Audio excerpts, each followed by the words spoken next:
interesting. Yo, what's going on, fellas? Long time no see. Long time no see. So, man, there's a lot of fights happening this weekend, and actually, just quite this month. I think next weekend we have Iamanta Stanionis fighting Jaron Boots Ennis. And then this weekend, man, we have like Tim Su, Lindolfo Delgado versus Elvis Rodriguez. We have guys that are prospects like Abdullah Mason, Steven Navarro, gold medalists like Jalalov, who beat Richard Torrez. But somehow Richard Torrez is essentially the main event this weekend. It's funny how boxing works stateside, and you would think Jalalov would be the main event, but Richard Torrez finds himself fighting this dude named Guido. Now I don't know too much about Guido Vianello in a 10-round heavyweight, the main event bout at the Pro Concert Theater at the Palms Casino Resort in Las Vegas. Right? Everybody knows that Torrez is a silver medalist from 2024. And yeah, man. Hey, Drew, what do you know, bro? What do you know about the guy Guido that Richard Torrez faces this Saturday? Well, what I do know is that Guido got a couple upsets on his record. Who's he fought? He's fought in Arslanbek. Let me look back right here. He also was in a good fight against hold on, let me pop it up because this guy has a couple of upsets on his record. Hold on one second. Yeah, the bookies have it really close, man. It's this is Richard Torrez is on paper the closest fight that he's had in a really long time or his career. So yeah, Vince goes, I've watched Guido since he is a top-ranked fighter. He is a good heavyweight. Yeah, man, it's gonna be very interesting. Richard Torrez, 12-0 with 11 KOs. He's fighting a guy 13 wins and 2 losses. But yeah, man, this guy's a little bit of a knockout artist. His opponent with like scoring an 85% knockout ratio. And look, man, to your point, he beat this guy who's 19-1, Makhmudov. I don't know who Makhmudov is, but I know that he lost to Efe Ajagba. So this guy is battle tested. For a lot of the time, you can ask yourself or tell yourself that Richard Torrez more or less has had it's one of those top-ranked young amateur careers where they haven't really been battle-tested.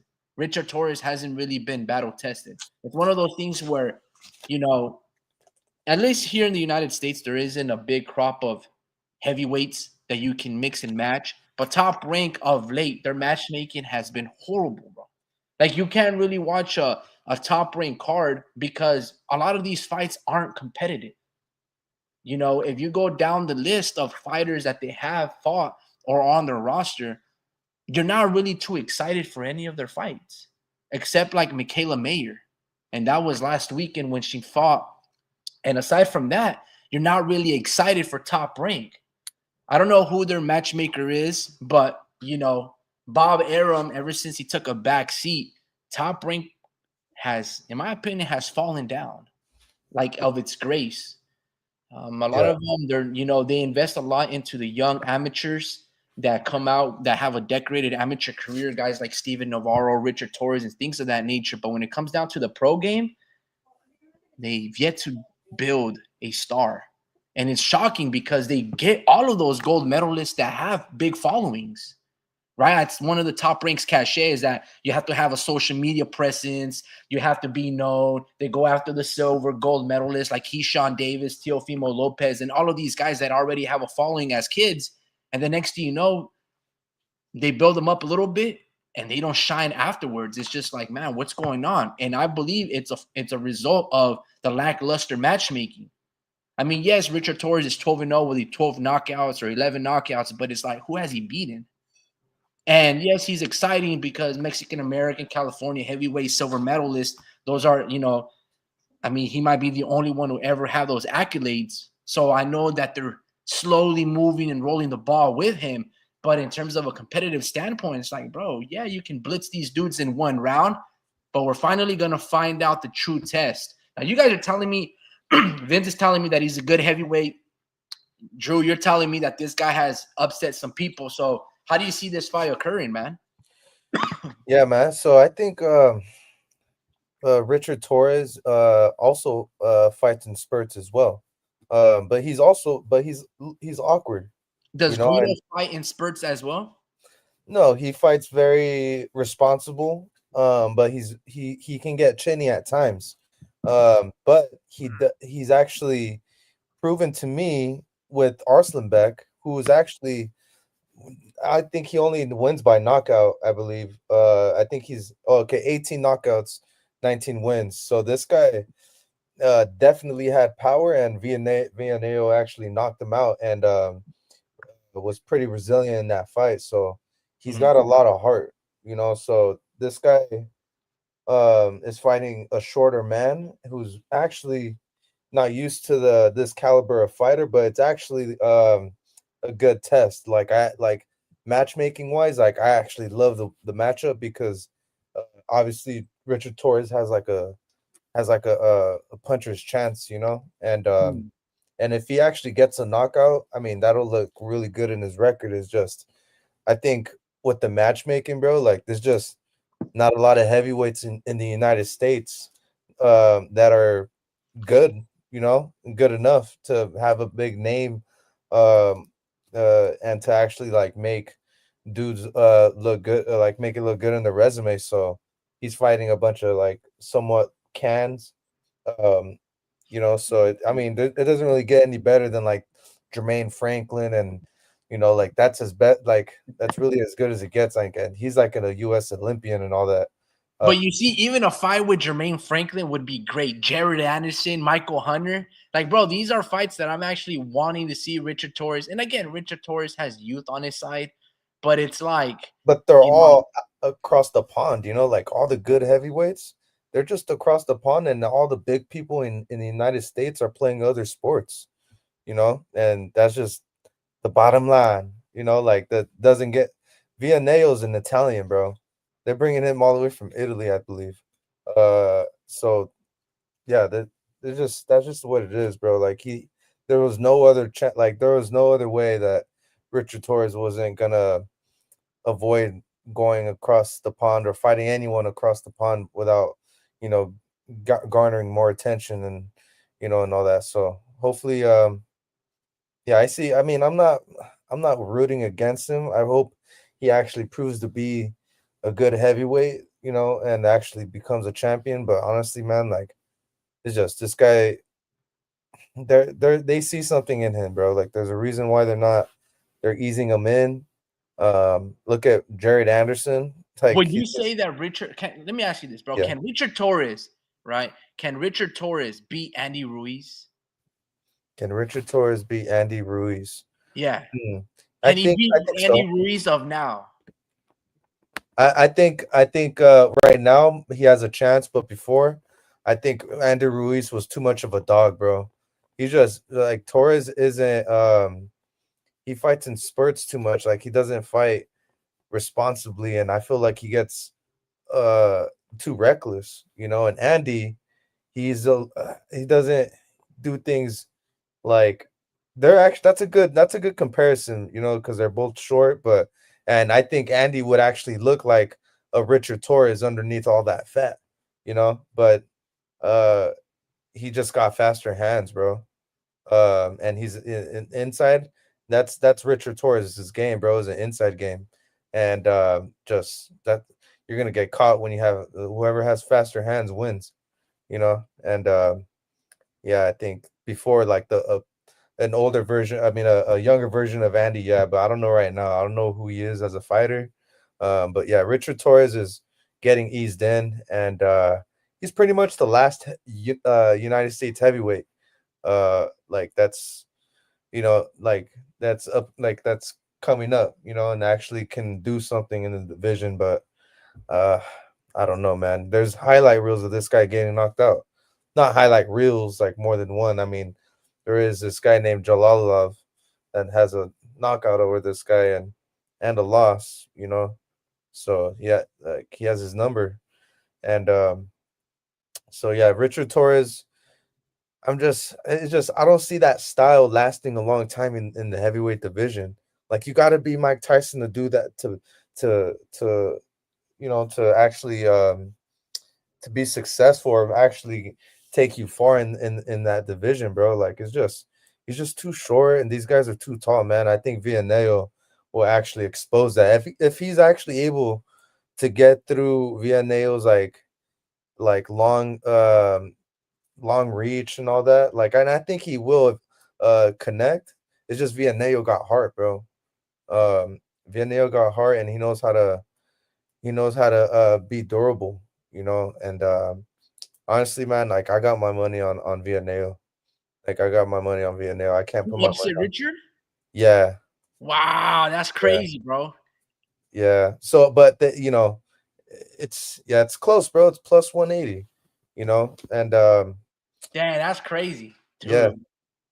yeah. I got Villaneo, man. If you can beat Arslanbek, who has way more power, and I don't know way more power because at this point, bro, you don't know who.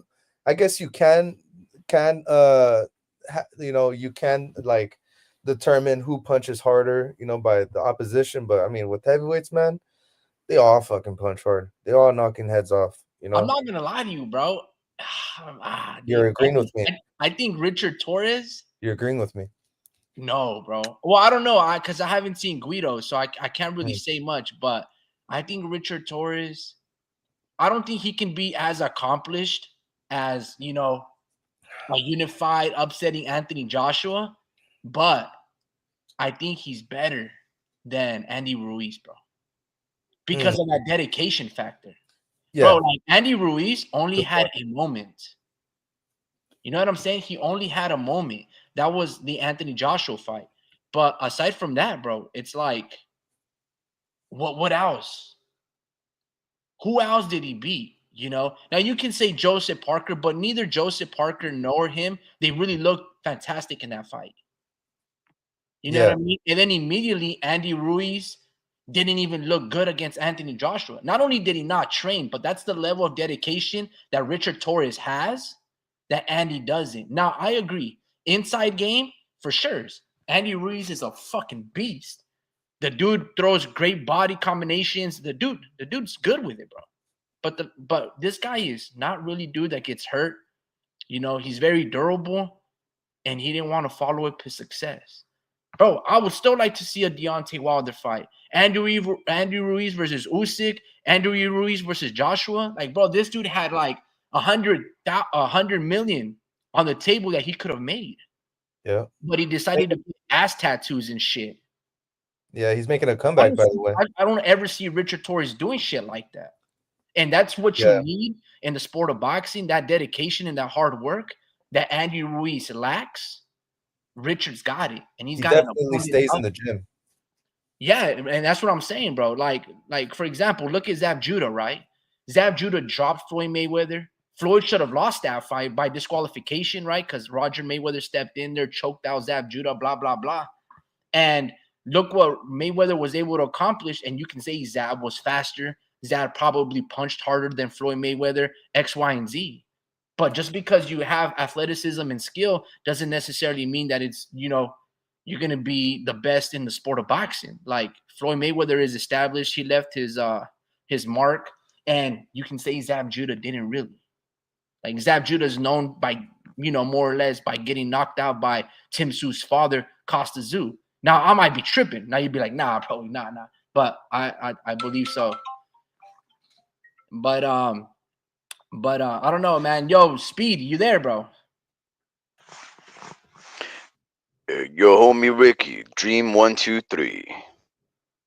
You kind of exaggerated a little bit in the beginning, huh? Yeah, You're like, wait, I yeah, always exaggerate, bro. I know, but you're about to do your whole. No, you're about to do your voice right now, but then you're like, oh wait, this isn't it. I heard it. Yeah. No, I'm here, homie. I'm here, Dream. I hope you gentlemen are doing well of health and sane of mind. In fact, that voice right there, Dream, that's not me trying to play it up. I have allergies, bad allergies, bro, and just backed up real bad from my nasal cavities, my sinuses. So it's a bit tough right now to partake in this lively conversation, but nonetheless, thank you very much for the invite, and I hope you guys are doing well. And looking forward to this incredible month of boxing. This year, month of April, man. It, the next few weeks, guys, literally every single weekend, and in some of these following days, Friday even, we're going to be having incredible pugilism taking place all over the world. And we've talked about this many times before. We ask ourselves, are we living in the golden age of boxing? No. What do you think, Dream? Are we living in the golden age of boxing, man? We have these incredible matchups. You guys are talking about Lindolfo, right? You guys are talking about Elvis going balls to the wall this weekend, right? Talking about Guido, Vianello versus the Mexican American Richard Torrez Jr. We have, we have, what is it? We have the guy that the guy whose name is hard to pronounce, the 160 pounder. Yeah, there you go. Who? He's gonna the 160 pounder unified champion, top rank guy. What's his name? Janibek Janibek. Karundai. We have all these incredible fights coming up, guys, and I don't even think I can remember how many of them. Because this month is just so chocked of excitement. So I actually disagree with homie Ricky. I think we are living in some of the best years of boxing in a very long time. I think we have to harken back again. We've said this before, right? 2013 to 2015, Golden Boy, 2012, 2011, 2012, whatever you want to go. You can just keep going all those years. And even back before then into the 2000s, when Showtime and HBO were at the top of their boxing presentation. We have to go back, in fact, sometimes generations, to look at these incredible matchups that we're having right now. I don't know, guys. I think we're blessed. Yeah, man. So what do you think about the well, really just Guido, the two heavyweight fights that you're seeing on the screen? What do you think about those two fights? Well, you know what? I do confess that I have not seen Vianello in the Mm. last fight or so, but I know that when I've seen him, he looks very, very capable. And you brought up something very, very truthful, very honest, and very insightful, which is that Richard Torres has been beaten before. In fact, he's been knocked out twice, and he wasn't even knocked out as a professional. He But he was was, knocked out as an amateur. but he was a kid. Yeah. He was So like, is the other guy. nah. The other guy was like 26, bro, 24. Yeah, Jolov's a lot older, bro. Yeah, Jalolov is like 32 right now, bro. What are you talking about? He just Yeah, won a like gold. Jalolov, like when he knocked out Torres, Torres was like 16 to 18, and Jalolov was like 23 to 25 years old in between there. Like he's That's one of a those. huge difference. Like, bro, Jalolov won another gold medal at the age of 30 something years old. Yeah, Like, he's competing against 17, 18-year-olds, 16 I year olds. know. Like, come on, bro. Like, this is a fucking large ass human, 6'9" type of dude, 250 plus power. You know what I mean? Grown as adult fighting these other dudes that might be 22, 20, 19, the Cuban heavyweights. But when it comes down to the American stateside, remember, these guys turn pro really quick. Mhm. So, like, yeah, he get knocked out, but when they fought on the rematch, Jalolov still won, but it went by decision. Yeah, Oh, he didn't get knocked out the second time, Not the second time. Not but he not got dropped. nah, I maybe think he dropped. got cut. Okay, Mm. so Richard Torres, right? Jalalov only became a gold medalist after beating that guy, which meant that Richard Torres was the second best fighter as an Olympian in those 2 years that they faced off each other, right? Regardless if he was younger or not, he was still the second best fighter. And how did it end up when they fought? Once a knockout and the other one a shutout, right? And if I'm not mistaken, there was a knockdown in the secondary fight. So we still have this guy that has the same dimensions, that has the same potential and the same fight style to knock out Richard Torres, even with his professional experience. And we know that Richard Torres has this incredible professional experience where he's able to beat people at his level with slightly a little more experience as a pro and knock him out or stop him. right? I don't think anybody has survived a full fight with Richard Torres so far. And Richard Torres has fought in 8 and maybe even 10 round fights for a little while now, right? So he's this guy that's in heavyweight that's just being, just accelerated through the ranks, right? That means that everybody that's in charge of his career believes that he doesn't have to Guess what? waste his time, right? And with the guys that are lower class, they can start rushing him. And in I gotta fact, add something. Vianello is a very tough test. Vianello is tall, taller than Richard. Obviously, Richard is not even that tall. Rangier, and he's also very feisty. And he has, if I'm not mistaken, I haven't seen him for a little while, but I think Vianello has similar dimensions, closer to Jalalov than anybody else that Richard has fought before. This is going to be a very good fight, guys. So But you Richard, also have to hold on. You also have to reference this. The guy is 30 something years old, right? Mhm, Jalalov, who beat Richard Torres twice, and mhm. one was a knockout. And this guy, instead of trying to make millions of dollars in the pro game, goes back to win a gold medal in Yeah, 3 months. Like, bro, you yep, beat Richard Torres. Congratulations. You beat Richard Torres for 3 rounds. yeah. You know what I mean? Like, bro, this is heavyweight, the championship. This You're the age that should be competing against like Philip Hergovic at your age. You should be competing in guys like Anthony, Joshua, and the list goes on and on. And this guy is on the undercard, on the non-televised portion of it. And Richard Torres is headlining at the age of 25. Bro, you can't like this is apples and oranges. You're comparing a dude who should be in his peak and probably a champion at the age of 30, 31, 32, Jalalov, and he's not even headlining as a pro. I know this is Like, ridiculous. what? I don't want to fight 10, 12 rounders. I don't want to become a champion. I'm not trying to make and fight guys like Alexander Usyk. Let me go down and win another gold medal for 3 rounds Yeah, it's against. ridiculous. It's ridiculous, bro. I'm not gonna praise that dude and give you all the credit just because you can beat Richard Torres in 3 rounds. Scratch that, bro.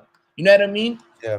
So, like, again, maybe Jalalov beats Richard Torres, probably, but again, he's at the age where his career should be accelerated, and Richard Torres should be on your undercard, not the other way around.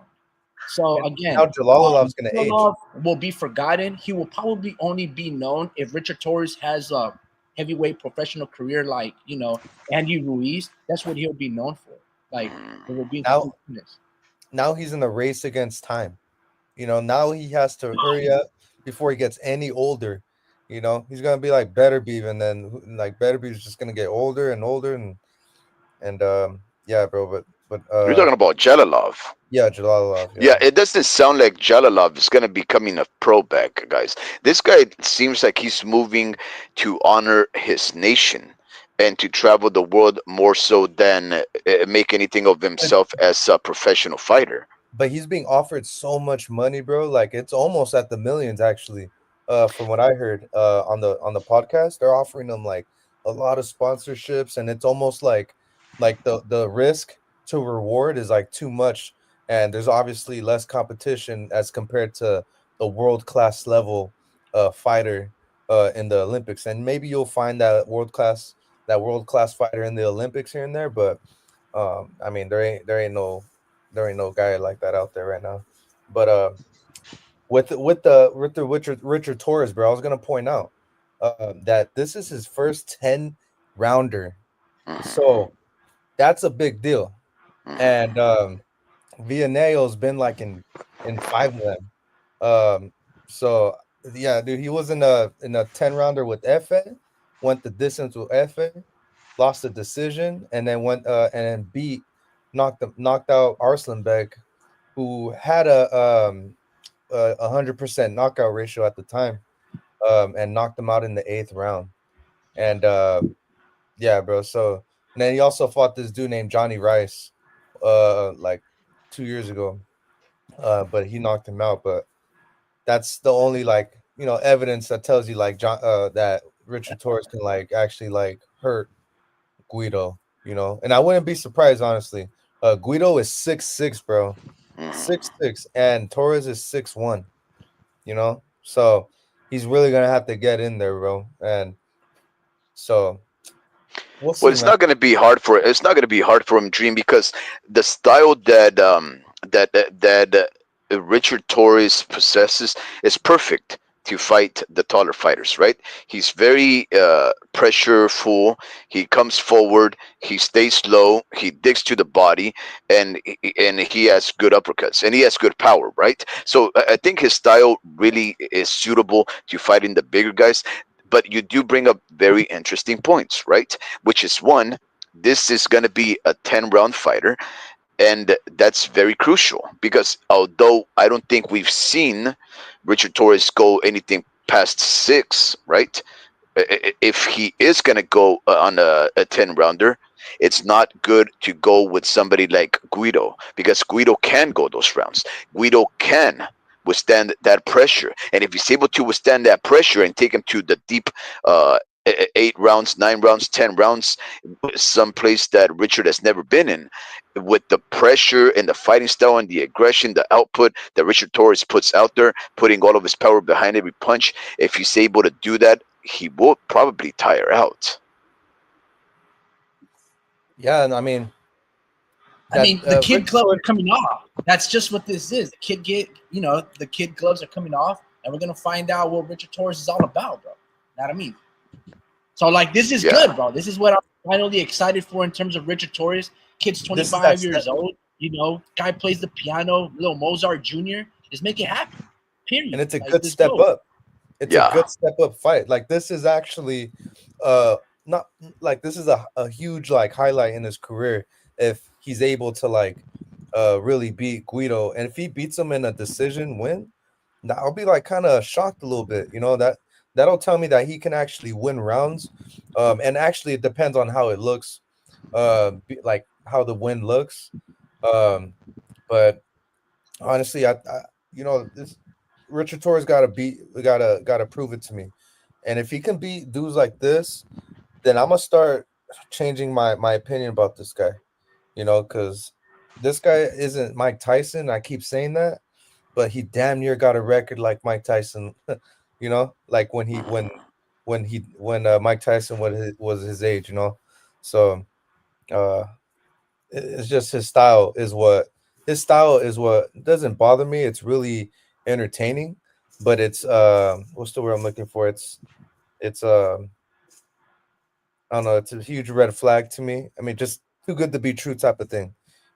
Like you got to be the baddest man on the planet to really have that type of style.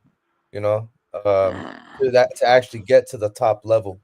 Dudes just know how to box, and they're just giant bears at this point. In the heavyweight division, they're like 6'6" now with boxing ability. So I don't know. You know what? Before we advance in this conversation, guys, let me just wish a good even fall to all of our listeners. Mr. Vince Vargas, good even fall to you, brother. It's always good to run into you. I hope you've been doing well of health and a saint of mind. Mexican boxing number one, thank you very much for reminding us how bad it was this last vote. How we were against a rock and a hard place, and we ended up, I guess, voting for a rock, right? But good even for you, Mexican Chi, and the good even for to you too, Mister JD Spades is lurking. JD Spades brings this up, guys. He says, "Don't forget that Guido loves to hit in the nuts." Guys, again, I Wait, where confess that did the you see last fight. that? Hmm? Where'd you see that? Yeah, JD Spades is one of our. I think I've seen him before, maybe on another live, maybe two or so. But he mentioned that Guido loves to hit in the nuts. And again, I did not witness Guido's last fight, maybe the second one. So maybe that's two in a row that I've missed out on him. Maybe he's been doing some crazy stuff, but I don't remember him necessarily going to the nuts. But if he No, does, guys, is bro. that going to play a big factor? And Maybe. how did him hitting in the nuts in his prior fights help determine the win on those fights? Look, man. Let's read a couple of these comments as we leave that food for thought right now, man. So I don't know. I get a lot of messages that are get blocked. Like on StreamYard, it shows everything. So that's why I have to fluctuate back and forth between the StreamYard and the YouTube page or the share screen. But Vince goes from Tulare, California, Richard Kiki Torres Jr. or Kike. I watched Guido since he's a top-ranked fighter, good heavyweight. This would be a test for both of them. Top ranks elimination. Guido's contract is on the line. Someone said that Torres fights like the opponent owes him money. Swinging. Watching the Warriors versus Lakers now on TNT. Wow, that should be a good fight. Ruiz versus Richard Torres. Mexican boxing #1. You're Vato looking bad, dude. Now you want to support Mexican boxing? You're falso. Vince Vargas goes, Torres has a punch too. If Torres rocks Guido by KO, Torres momentum going forward until he gets caught, like Drew says, as he gets hit. You're wrong. You're wrong. Vince goes, Guido's going to get rocked by a huge Tulare special. That just sounds funny, bro. Torres Pops is a huge influence on his son. His dad was tough on him growing up. Discipline. Good evening, brotherins. How are you guys doing this beautiful afternoon, says the Mexican G. My name is no longer Jose. My name is Kusi. Allah Akbar. What does Kusi mean? Drew goes, it means pussy. No, you guys are dumb, bro. Anyway, man, War Speed goes, I've been practicing Ramadan. It's over, but I kept it going. I think it will be like this for the future and now on as I'm fighting. I don't know, whatever. JD Spades is lurking. Good evening, fall afternoon, brother. Don't ever compare Richard Torres to Mike Tyson in the same sentence. Think talking about you, Drew. Drew goes, Richard Torres style concerns me, okay? The Mexican G goes, as a Muslim, I'm no longer allowed on airplanes, but that's not a concern because I will soon be traveling by camel. Come on, man. And that's a wrap on the comments, man. Yeah, no. Look, That's hilarious, I've man. never been hit on the low blows when I sparred or anything of that nature. I don't even remember getting really hit on my thighs, you know. But I will say this: being kneed, or if someone, I think it's called a Charlie horse, when they knee you on the side of your thigh, that doesn't feel too good. So especially if you're cutting weights and you feel a little bit of dehydrated as the fight wears on, and if Guido is excessive, like Errol Spence when he fought Kell Brook and he hit him with like 60 low blows, right? And that's what he was known as. I guarantee you feel a tightening there. So again, I don't know much about Guido. I mean, you guys are kind of hyping this dude up. I mean, Drew's saying that he might pull the upset. So I'm really excited to see like this fight. Look, man, I like Richard Torrez. For a really long time, I think he should be already a top 25 heavyweight. I could be wrong, but like there isn't a lot of like I think Richard Torrez could be a Frank Sanchez. And at one point, Frank Sanchez was a top 15 heavyweight. I never saw it. I knew that dude can't fight. You know, he can box and he's got good legs as a Cuban heavyweight. But aside from that, man, like this dude can't really fight. And we saw that evident in his last fight. Now, maybe that guy, the Liver King, or whoever it is that he last lost to, you know, a lot of people were saying that he was injured and things of that nature. But again, I think Richard Torrez is way better than Frank Sanchez. And if Frank Sanchez was rated at one point top 10, top 15, I don't see why guys like Richard Torrez who bring that thunder, you know. I mean, I don't know, bro. I have high ceilings. I believe that Richard Torrez is the real deal. Holyfield, I think he'll get the job done by flying colors. That now will he sustain? Remember, you guys Flying colors. flying colors, bro. Red, white, and blue. Wow. I know that Guido might hit low, but Richard Torrez with that Lomachenko footwork, getting on the inside and that curly hair, bro. I think Richard Torrez like headbutts. He's like a Sean Porter heavyweight. That dude Yeah. goes in there. That's actually a very good comparison, actually. Yeah, maybe Guido has to hit low for Richard Torrez to back up. In other words, we're gonna get a feisty fucking fight, and that's Yeah. what we've been looking for from Richard Torres's like resume. So finally, we're gonna have it. But yeah, man, it should be very interesting to see. Yeah, some very good fights, bro. On that undercard too, as well. I think Chop Chop. Who said that? Wow. Vince Vargas said that.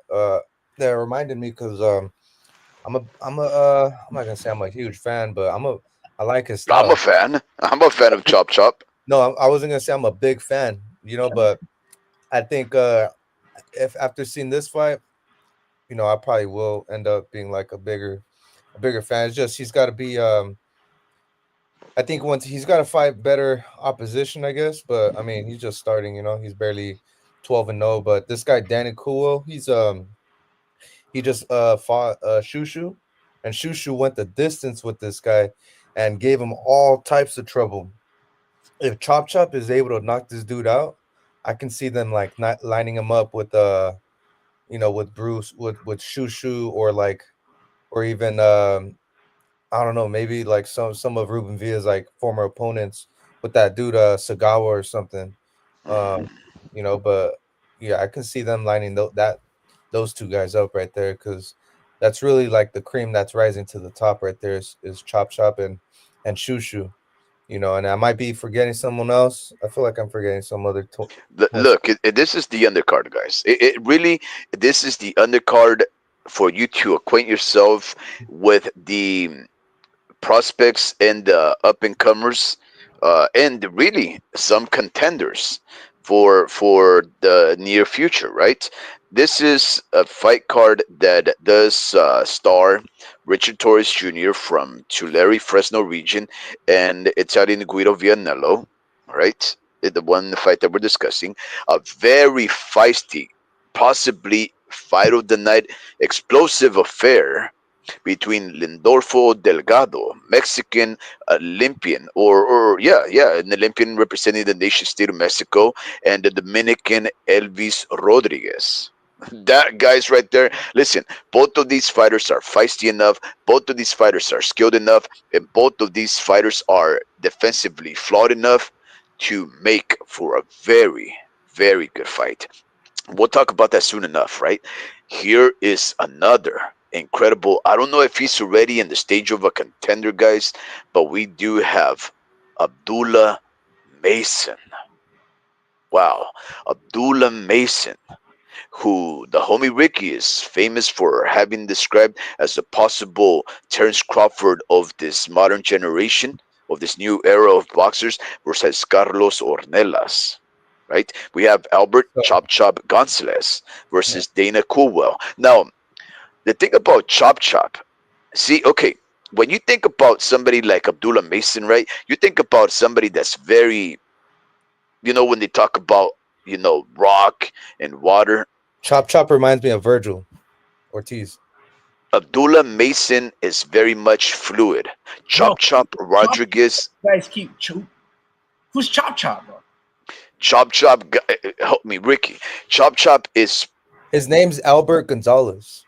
yeah, and he has this catch and shoot style, always in the pocket, subtle movements, little feints, but he catches and shoots. He doesn't do anything else besides that. He's always in your face, take a slight step back, and he always catches and shoots. It's incredible. Like Under his Robert game, Garcia. yeah, his game at that man, I don't see anybody doing better than that right now. Right? He's a You have beast, to bro. watch him. Yeah, He's a he's beast. he's a beast. He He it, he it for really, sure spars Ruben Villa, yeah. out of that gym, bro. So that, like, I'm more excited for just to see Chop Chop fight. Um, You guys said it, Alberto Gonzalez. yeah, Yeah, Alberto Albert. Chop Chop No, it's just Albert. Gonzalez.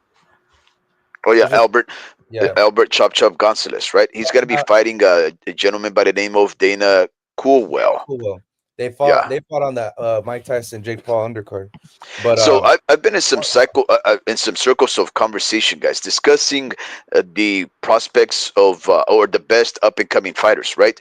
These are the names that come up: Abdullah Mason, Chop Chop Gonzalez, and the next guy. The next guy. This is my favorite prospect, guys. It's always, it just teeters back and forth, right? Because I see this guy and I see Abdullah, and I'm like, I don't know who's better, but Steven Navarro.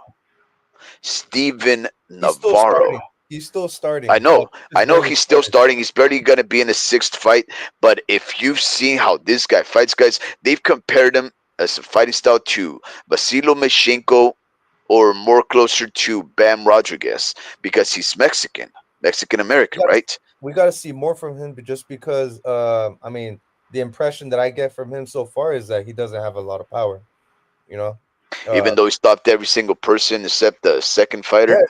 yeah, it's just accumulation of punches. But he's Yeah, really that's good. the same thing as Lomachenko. Yeah, yeah, yeah, Accumulation of punches. yeah. But I'm saying how like how does that transfer to the pros? And we're gonna see. Lomachenko. And we're gonna see. Just Yeah, I think mean, about Lomachenko, right? yeah, I mean, Um, yeah. Everyone tries that, but I mean, there's only one Loma. You know. I agree. I agree. Thank you very much for acknowledging that, bro. But anyways, guys, listen. Abdullah Mason, Chop Chop Gonzalez, and Steven Navarro, the three, So some of the greatest looking prospects right now, guys. Really, all in one card. You continue on with it. We have Art Barrera versus Dejan Gonzalez. I've never heard of them cats. Maybe Barrera I'm I have. I'm more excited about Chop Chop than the those other two fights. I mean, Steven, just because he's Steven's still starting, and it's gonna be cool to watch him.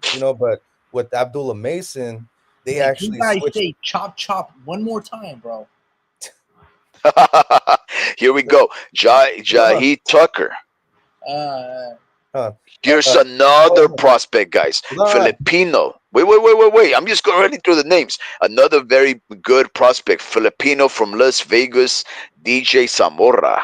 He's going to be fighting Hugo Castaneda Marroquin. That's going to be a very good fight, guys. DJ Zamora. Hold on. I was gonna say Abdullah Mason, right? Yeah. Abdullah Mason, um, actually, he's Abdullah Mason. He actually had another opponent by Cardona or fuck, I forgot his name. They actually switched a lesser opponent, and my phone dies. But I was gonna check who he was fighting. But yeah, dude, Abdullah Mason had his opponent switched to a lesser opponent, and uh, and it kind of doesn't excite me anymore. Like he's actually gonna knock this dude out, uh, pretty good. I mean, God, man, it's so my box rate doesn't work well when I'm going live, but yeah, dude, this guy had his opponent switch, so that's why I'm not as excited anymore. It's Carlos Why? Ornelas, but it was gonna be Cardona or something like that. Um, and this guy Cardona had a high knockout ratio, so it'll be all right. Carlos Okay. Ornelas, yeah. So that's why I was like, damn, it's gonna be a 10 rounder. It's actually gonna be his first 10 rounder. So finally, they finally move him up, bro. Like he had five straight, one, two, three, yeah, one, two, three, six straight 8 rounders. So they were really easing them in, and then just a bunch of 6 rounders, 4 rounders. So this will be another step up as well to see how durable he will be, like in the later rounds. But I mean, he'll be all right. I mean, it probably would have been an 8 rounder if it would have been that Cardona guy, But I mean, yeah. So they're finally easing him up, and in my opinion, I think Top Rank is just uh on another level of like matchmaking. Like they get exactly what they want out of their investments, and honestly, they expose a lot of good fighters, so in a good way, and it's healthy for boxing. Upsets are healthy for boxing, and that's a big reason why. That's a big reason why Top Rank is great at matchmaking. But yeah, man. So that's the Top Rank card, right? And there's That is a also top rank card. A hell of a top rank card. yeah, that's a good one too. So yeah, that's a good one. And Especially if you care for prospects and future contenders, this is the fight card for you guys, right? I love the amateurs. I love it when the amateurs make the transition to the pros. In fact, I would be remiss if I do not mention that one of my followers and a fighter that I follow myself, Ike the Giant, he just went pro. One of my followers, he's this young fella. I don't know where he's from actually. I think he may be from, abroad, maybe across the pond. Young black fella, Ike the Giant. I would encourage you guys to go and hit him up. Go check out his channel. He uploaded his very first amateur fight. He looked very good, guys. For 139, he looked very good. He dominated. There was so many times that he got standing eights on his opponent, and in fact, I think he was this close to stopping his foe. But if Does you he fight guys this care weekend about or the, something? hmm? Does he fight this weekend? No, he fought a couple of weekends ago, but he just Oh, uploaded his fight, and it's very fun, guys. I just encourage you guys to support the amateur up and comers. They are the future. You can get to watch them locally, very much on the cheap, but whatever, right? We're about the future of the sports, and this weekend's cards is about the future of the sports, guys. You guys should not miss Top Rank this weekend if you care about that. But you wanted to talk about the other cards this weekend, right? the zone. Okay, what do we have at the zone? I was looking right now. The zone had another heavy. Oh, Joe Joyce versus God, Philip Bergovic. yeah, Hergovich. There we go. That'll be a good fight as well. I got Hergovich. I think Joe Joyce is done.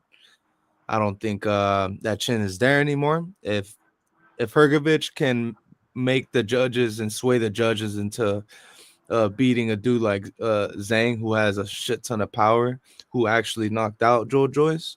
I'm gonna use a triangle theory for this one. I think Hergovich not either knocks him out or decision, either way. But more than likely, like probably a knockout, bro. Honestly. What do you guys? How you guys see that fight? That's a good fight, no, or not? Am I What do you tripping? think, homie? Or am I being thirsty for a fucking fight? Yeah, dude, I think you're acting weird. Nah, I'm like, being a nah, little bro, thirsty, huh? that's a good ass fight. No, I agree, bro. Like, there's a lot of implications for that fight for both those fighters. You know, I didn't know Hergovic had quit in him like that, and I mean, it wasn't like he quit. That was a beating that he received. However, I thought this guy, I thought he was mean and gritty and nasty. Bro, this is a good fight, bro. Joe Joyce, look, bro, that juggernaut style, very stiff, very muscular, but there's always somebody, or all in due time, right, that someone's gonna crack that chin. So He's I don't know. 39 years old. That's the thing.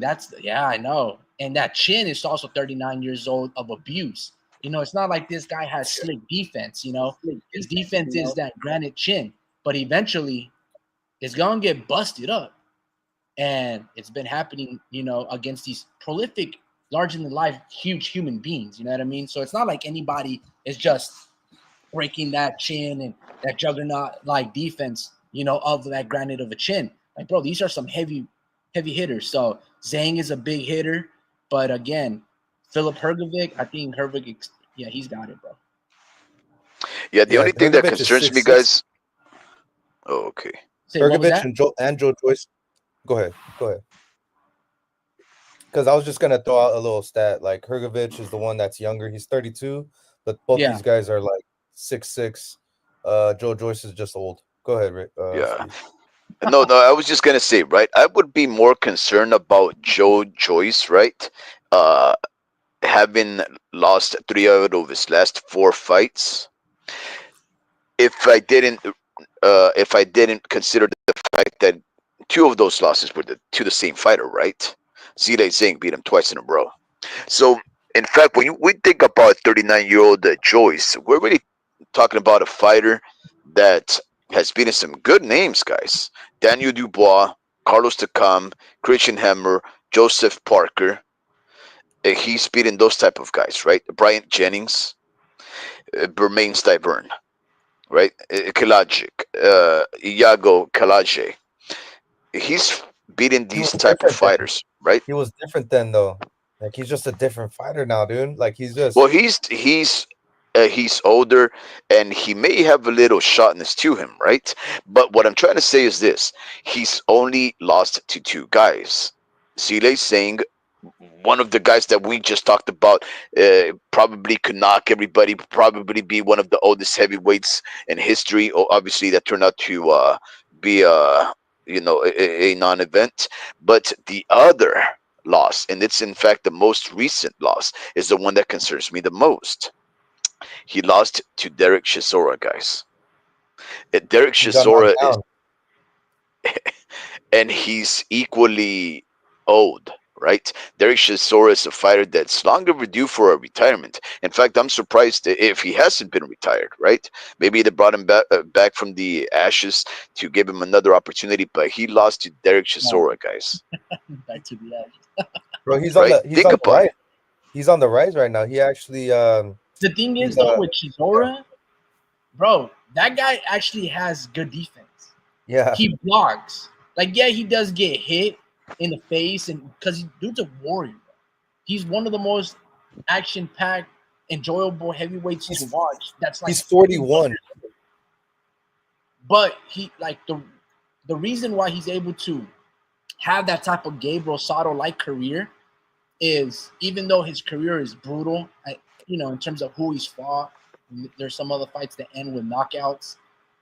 Like at the end of the day, man, this guy actually defends himself very well. I think it's only like a few select fights where he's actually been brutally destroyed, right? Maybe the Tyson Fury knockout. I think it was an uppercut, but I think the Dylan White one, I think that was one of the most brutalist ones. Like the guy is very good, bro. I've seen him spar. He protects himself really well. Am I tripping? Or like I think Derek Chisora is solid, bro. I remember him sparring Brian Jennings, and I'm like, bro, this guy's a dog, but he's tough, bro. He's tough. Yeah, It's he's not tough. like Joe Joyce. Or maybe Yeah, I'm dude. tripping, but I think that's Dude. one of the things that I like about Derek Chisora alongside Gabe Rosado. You know what I mean? When we look at Gabe Rosado, the most brutal fight that he had in his career, right, was Triple G. But even the fights that he had against the Jermell Charlos, Peter Kid Chocolate, I don't know if a lot of those were like very debilitating. Or am I tripping? Is memory not serving me correct? Dude, he just got an upset win over Otto Wallin, and he actually was giving him hell, bro. He knocked Who? him down. Chisora was giving Wallin hell, bro. Like he knocked him down like 3 times. I think once in the ninth and then the 12th. And then and dude, he was just freaking had that dude bleeding, bro. Like, but Chisora was also bleeding too, but that like he was actually uh an underdog, bro, like 300 or 400, and gave him hell and won a decision. Yeah. So he wasn't. He's something about him is that like only he's 41, but only you decide to like act old. Like he's got heart, bro, and he's got, like you said, he defends himself well enough to fight at this old age. Honestly, because mm-hmm. you're supposed to be getting knocked out like Joe Joyce is, and it's really that chin. Either you got it or you don't. And once you show me that you don't, uh, you knock down Joe Joyce in the ninth round. That tells me something. That tells me Joe Joyce is kind of going on you're either going up or you're going down. Or I mean, you're fighting against Father Time all the time, but Joe Joyce is one of those fighters that's going down, bro. And I can Yeah, see him, you know, getting knocked out. I can see it happening, but only a decision win would actually extend his career and get another tough fight, because he's not looking too good inside the ring, bro, to be honest. You think, And would then you guys, I mean, I think these guys might be friends, but Joshua versus Derek Chisora? they already fought, didn't they? Nah, I think they're buddies. Yeah, I think they're butt buddies. No, I'm just Nah, kidding. oh come on. nah, Oh my god. but I would like to see it, man, because I'm not gonna lie. Yeah, I know that I've seen Derek Chisora get slept a few times here and there, but it's never really looked that bad, like Joshua in his last fight against Dubois. Yeah, Yeah, that was pretty bad. Right? Like you've never seen yeah, Chisora get like that. Like the only problem with Chisora is that he gets fatigued and he looks like an old, worn out dog, and you're like, come on, damn. yeah, But it doesn't look that bad like Joshua had. Again, maybe it was the Dylan Wire the Fury fight. There was only like a few knockouts from Chisora where you're like, ooh, like yeah, bro, maybe you should call it a wrap. yeah. But then again, like I don't know. But Dude, yeah, you man, see, I'm excited for Joe Joyce. I like Joe Joyce, but you know, whether we get that Joe Joyce that we saw upset Danny Dubois, I don't know, man. I don't know. I think that might be. I mean, bro, he's older. You know, it's like Jalalov, 32 years old, fighting on Richard Torres' undercard. Like, come on, bro. You guys have to. They have to step it up. And Jalalov is a huge guy, bro. I'm telling you, man. What does this guy look like fighting a Chisora, a Philip Hergovic? I'm sure that he can stand his ground, bro. Why are you on Richard Torres' undercard? So yeah, man. The fact that whatever, it is. that's true. I'll move on from that subject. You know? That's a good point, though. Like, why are you on this man's undercard? And here's the thing: I'm looking at their not the boxing scene, but I'm on Bovada, right? And these fights are happening like around 11, 10, 2 p.m. Where is this happening at? Like, who's the broadcaster? For Top Rank? Yeah, like for example, let me see. Let me pause this real quick. If I go here, Top right, rank. look, Joe Joyce, Hergovic, right? That's 2 p.m. Huey Fury, 11. So I'm shit. This is the UK show. But look at this. Jalalov, 2 a.m. Like, look at Emma Dolan, 1 p.m. Like, the schedule is all like 3 a.m. Bakhtryam Jukambayov, Komotov. Then you have Zanibek Alamkandalai, 6 a.m. Where are these fights happening? Like in Russia or what's going on? Yeah, I thought it was in what's it called?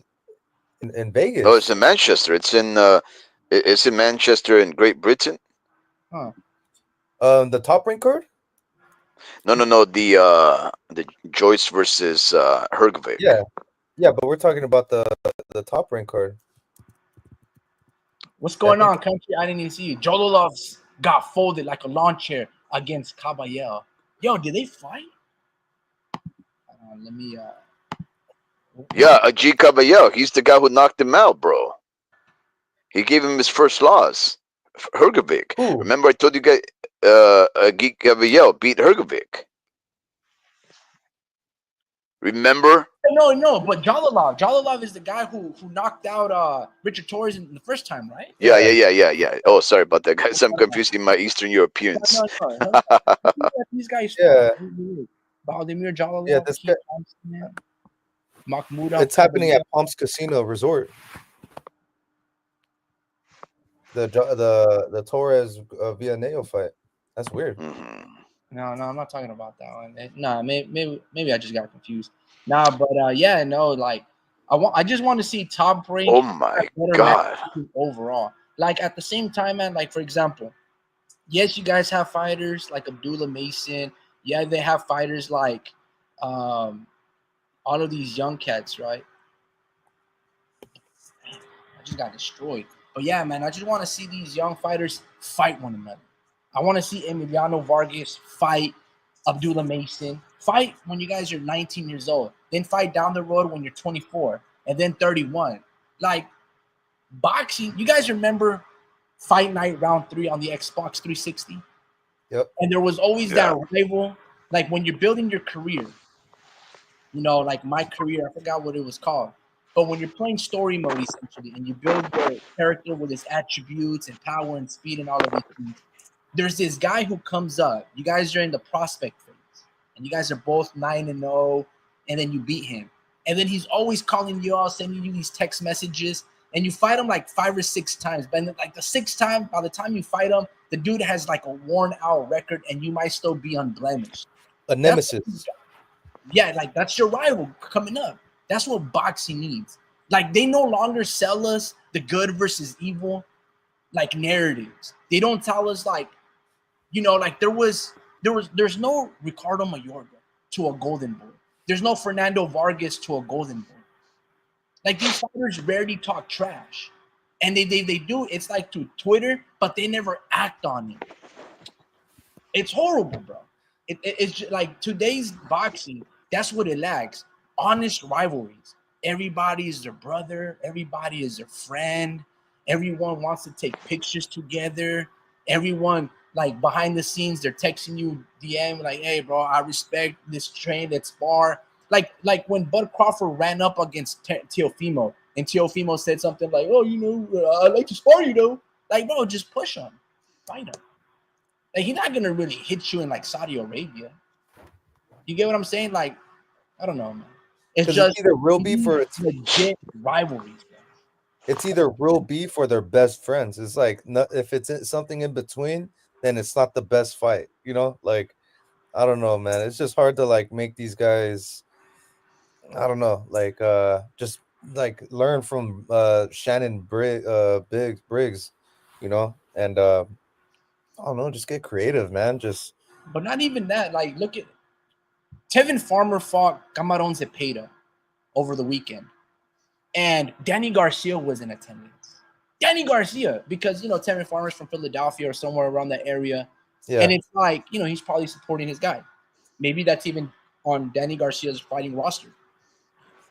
My thing is, why couldn't Shakur Stevenson be there? It was the zone production.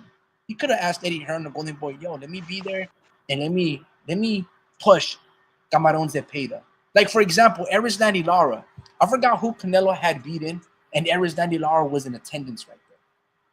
It might have been for the James Kirkland presser or the Perro Angulo. And Erislandy Lara was there. And he walked into the podium, and Canelo gave him a little bit of the shine, and they started talking. It's like, hey, Canelo, you know what I mean? You don't see that nowadays. Demetrius Andrade, he would go into Jamal Charlo's presser and all of those things. You don't see that from these young guys. They're all best friends.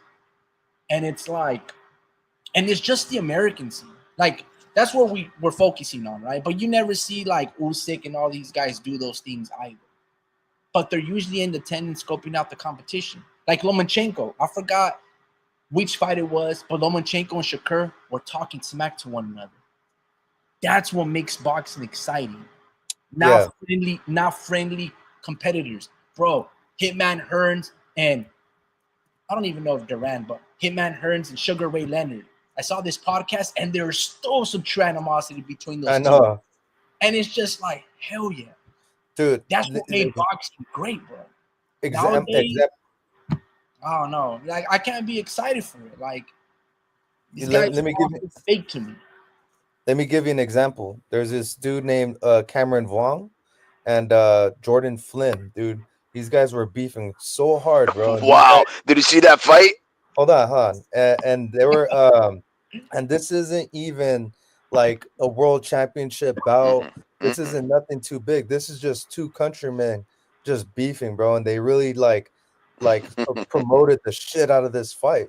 And it was like an undercard type of fight. Like it was really like I think it It was was the second fight. It was the second fight in the whole card. yeah, to add to Rick's point, like that stuff like that, it's like we need that in the United States. Like have these guys fight each other, and there's like I'm not saying like Manny Pacquiao and what's his name Marquez were like friends at all, but we've seen fights at three different like I feel like we've seen like three different types of fighters in within the 4 fight time frame. You know, like there was just one when they were kids almost, and then the second one when they were like young adults. You know, like stuff like that, man. Like we need trilogies and we need stuff like rivalries like that. And I feel like Shakur should do that with fucking Keyshawn. They need to do that, you know, and fight for real. Like I know they're friends, but hey, like it's time to show us that you guys are not friends anymore. You know, it's time to like make money together and actually test each other out and see who's the best. Like shit like that, you know. It would have been perfect with Devin if he would have took that 25%. But I'm not gonna get into that, you know. So it's stuff like that.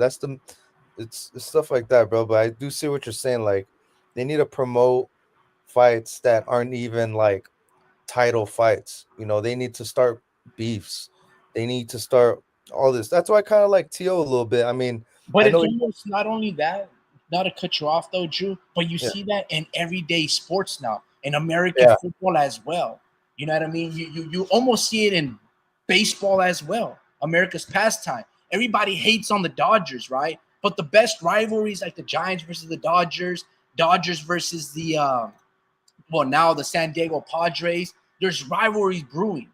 But at one point, it was the Red Sox and the Yankees, and these dudes used to throw it down. They used to beam each other like boom, boom, boom, break, like slide and do some dirty slides up at second base, trying to break up the double plays. It would like there's something going on, and not just American boxing, basketball.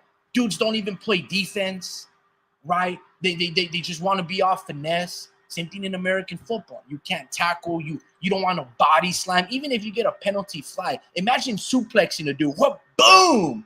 Dropping their ass. You know what I mean? Bro, the morale, you're going to be like, yeah, I don't care. Find me. Give me a 15-yard penalty. But I'm going to set the tone. There's no bam, bam, chancellor anymore. Like the era of hard hitting, it's all finesse. It's 50 to 40. It's two-hand touch tackle football. Like, it's not just boxing. It's this whole sport. And I get it. These things are brutal. ACLs are torn, headaches. I get it. But that's why you're in it for the short time and you're making an impact.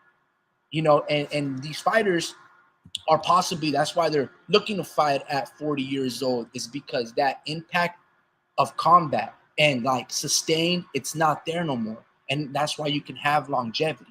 But yeah, you see it not just in boxing. You see it in all of these sports. It's very downplayed. It's pampered. Like, there's this thing in baseball, right? The Yankees created like this new bat.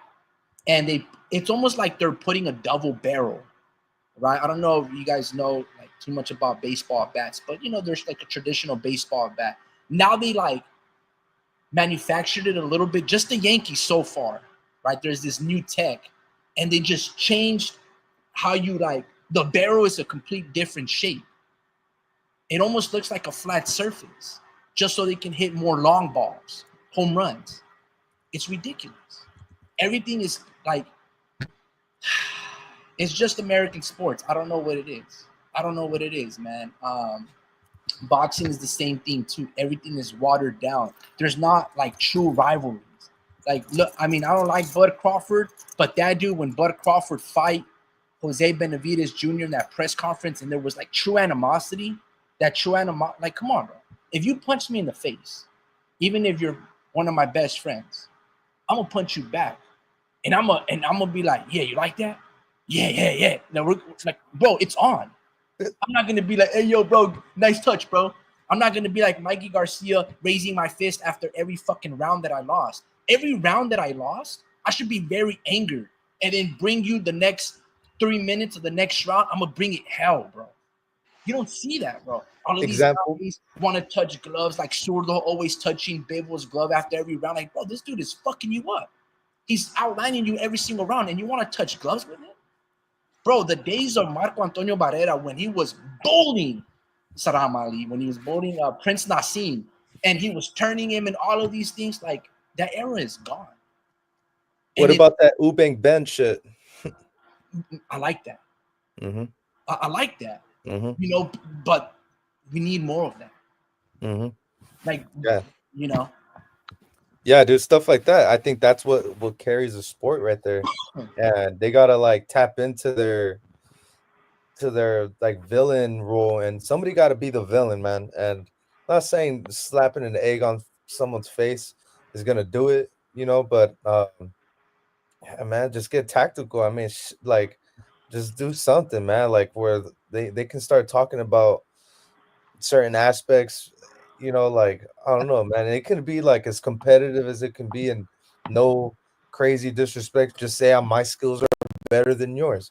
We're gonna see, and all this, like it's no like real like animosity. Fighting someone competitively for a check and for an opportunity should be enough animosity.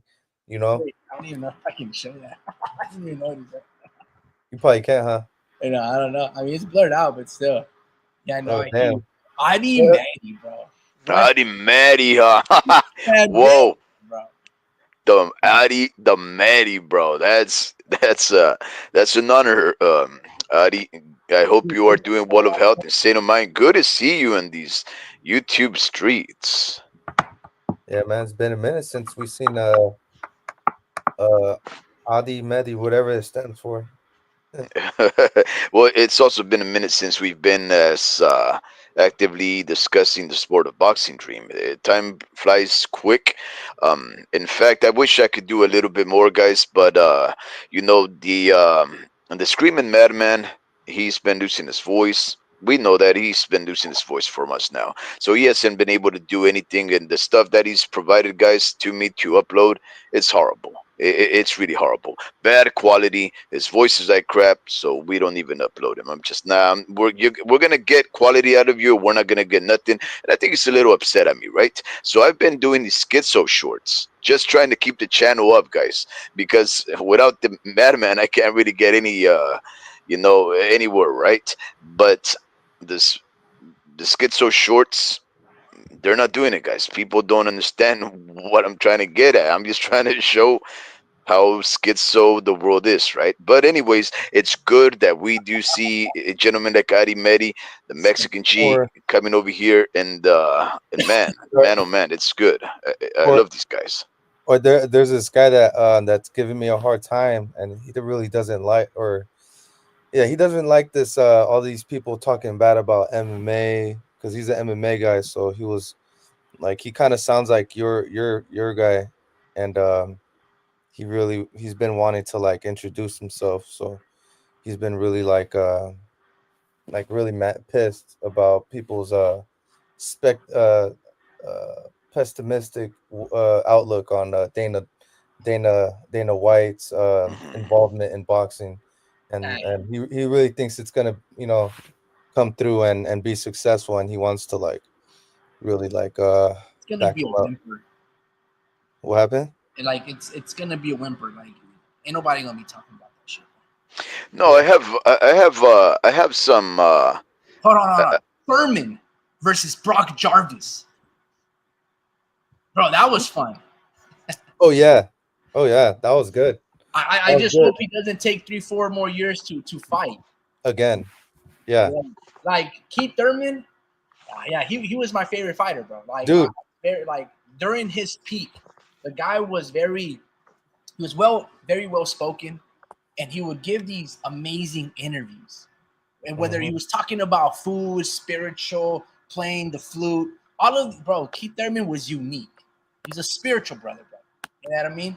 And 3, 4 years, come on, bro. But it was just good to see him fight, even though it was not a Just real show fight. out. But it was fun seeing It that. Man. it It was was like fun it seeing was that. like John Cena made a comeback. You know. No, absolutely. But at least John Cena was out here making movies and shows, True. coming out in those films like S Squad, and then he had like the Peacekeeper film or the Peacemaker film. The character that he's playing like for Marvel or whatever DC. At least he was still there. But Keith Thurman was just long gone, bro. Yeah. Like he would tease this, would tease that, but he didn't even have like that fighting spirit to call somebody out. Yeah. you know. And then he comes back after 3 years and he fights Brock Jarvis. Like that's cool, but bro, you But probably need 2 or 3 more Brock Jarvises. Are you gonna fight 3 or 4 of them just this year, just to get back? You know. And but anyway, I thought that little presser, Australia that they're trying to get back to Tim Sue. Tim Sue yeah, with Keith Thurman. I'm not even gonna lie to you. I'd actually really, really would love to see that fight, man. I would love to see it too, bro. Dude, Thurman is just like the camera loves him, bro. Like whenever piece at whatever piece of content they made of him was just funny, and it was entertaining.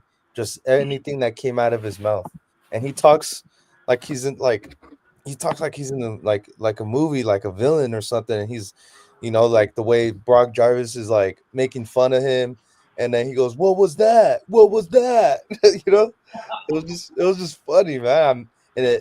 I missed him, as a fan. I'm like, dude, I want more of this. Like, then you're a good fighter, and You like you're that WWE shenanigans shit, huh? yeah, and he's not only that, bro, but he's good.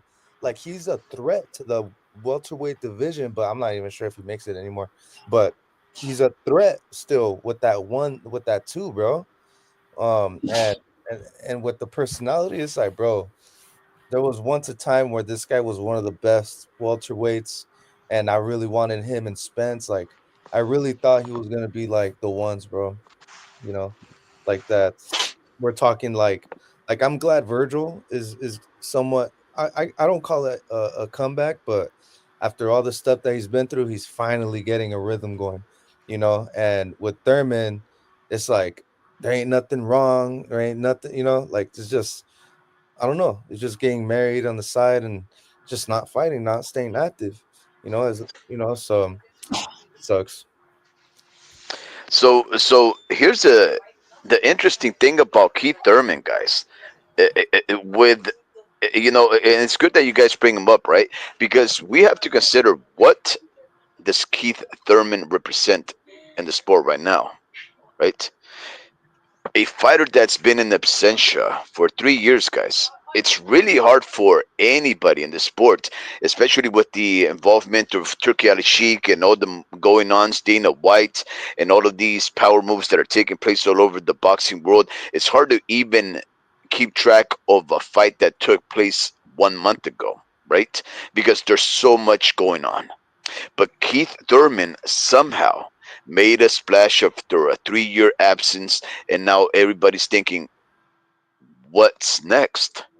And here's the thing about Keith Thurman: it seems like this guy is another, once again, an older hot prospect that can create some hurrah behind him, but also he has enough leeway, enough name recognition that he can actually get people up to fight him. Like, for example, you guys know that Tim Sue and his team over there in Australia, they've been wanting to make Keith Thurman versus Tim Sue a reality. And they, in No Limit Promotions, they had promised Keith Thurman that if he should beat Brock Jarvis, which he did in 3 rounds, that he would get an opportunity to fight Tim Sue. What do you guys think that he said about that? You think he said, "Yeah, let's take on Tim Sue," or do you think he said, "Nah, I'm good for it"? No, I mean that's why he fought in Australia. It makes sense. You know, why would he fight anywhere else? Like they wanted Keith to fight in Australia, like regardless, because of what didn't happen and what Mm. should have been, and they needed they didn't need an Australian, but they weren't about to pay a dude from overseas to fly over, you know, and make this whole adjustment. They wanted a dude that didn't have to get used to the climate change and the possible what's that term called when you're like when you get sick on the plane too long on the plane, flight Jet lag. lag. Jet lag, yeah, like someone who doesn't have to deal with jet lag. So, you know, they want someone from the island that was there ready to fight, you know. And Brock Jarvis was probably like, yeah, Jarvis was probably the best they got, you know. So I mean Well, as New Country stating, he states Queef Thurman just wants the final bag of cash and then right off into the sunset. That's exactly what Keith and Thurman has stated. He says he's not going to fight Tim Sue, whether he wins or not. He says oh Tim really? Sue is not a big name. He says Tim Sue has lost a lot of momentum after his last consecutive 2 fights, having lost to Fondora and to Bakram Murtasaliev. He says that that fight will not elevate him high enough into the rankings to get him a championship fight. Wow. And I'm thinking to myself, He listen, said that? yeah, no, he said that. He But he said that. also said that Tim needs to get back to his winning ways, and that's Yeah. Exactly. Joey Spencer. And no, it's true, Exactly. because what if Tim Sue Mm. loses to Joey Spencer? You Mm. know, then you start asking yourself, man, I want to see Joey Spencer versus Keith. But to be honest with you though, look, man, Tim versus Joey Spencer is a good fight. Tim should win that. Unless Tim somehow is shot and his confidence is that of, I don't know, bro. Like, he should not lose to Joey Spencer. Joey Spencer is not a volume puncher. He doesn't necessarily hit too hard. He has a nice uppercut. He's got a decent jab. That's about it, right? He So should be a welterweight. Tim should win. And maybe that brings a little more spunk into that fight.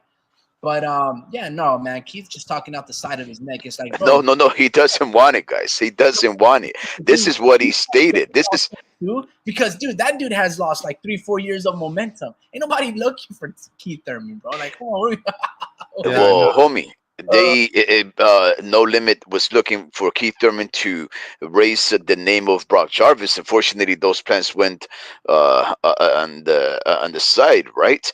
But they really had Keith Thurman set up for these fights. They really wanted him to face Tim Tszyu should he beat Brock Jarvis. I mean, that was part of the deal when right. he no, signed to take Brock Jarvis. Guess what? He beat Brock Jarvis, right? So he accomplished that. That means that he gets first dibs at Tim Tszyu if Tim Tszyu beats Joe Spencer, which I believe he should, right?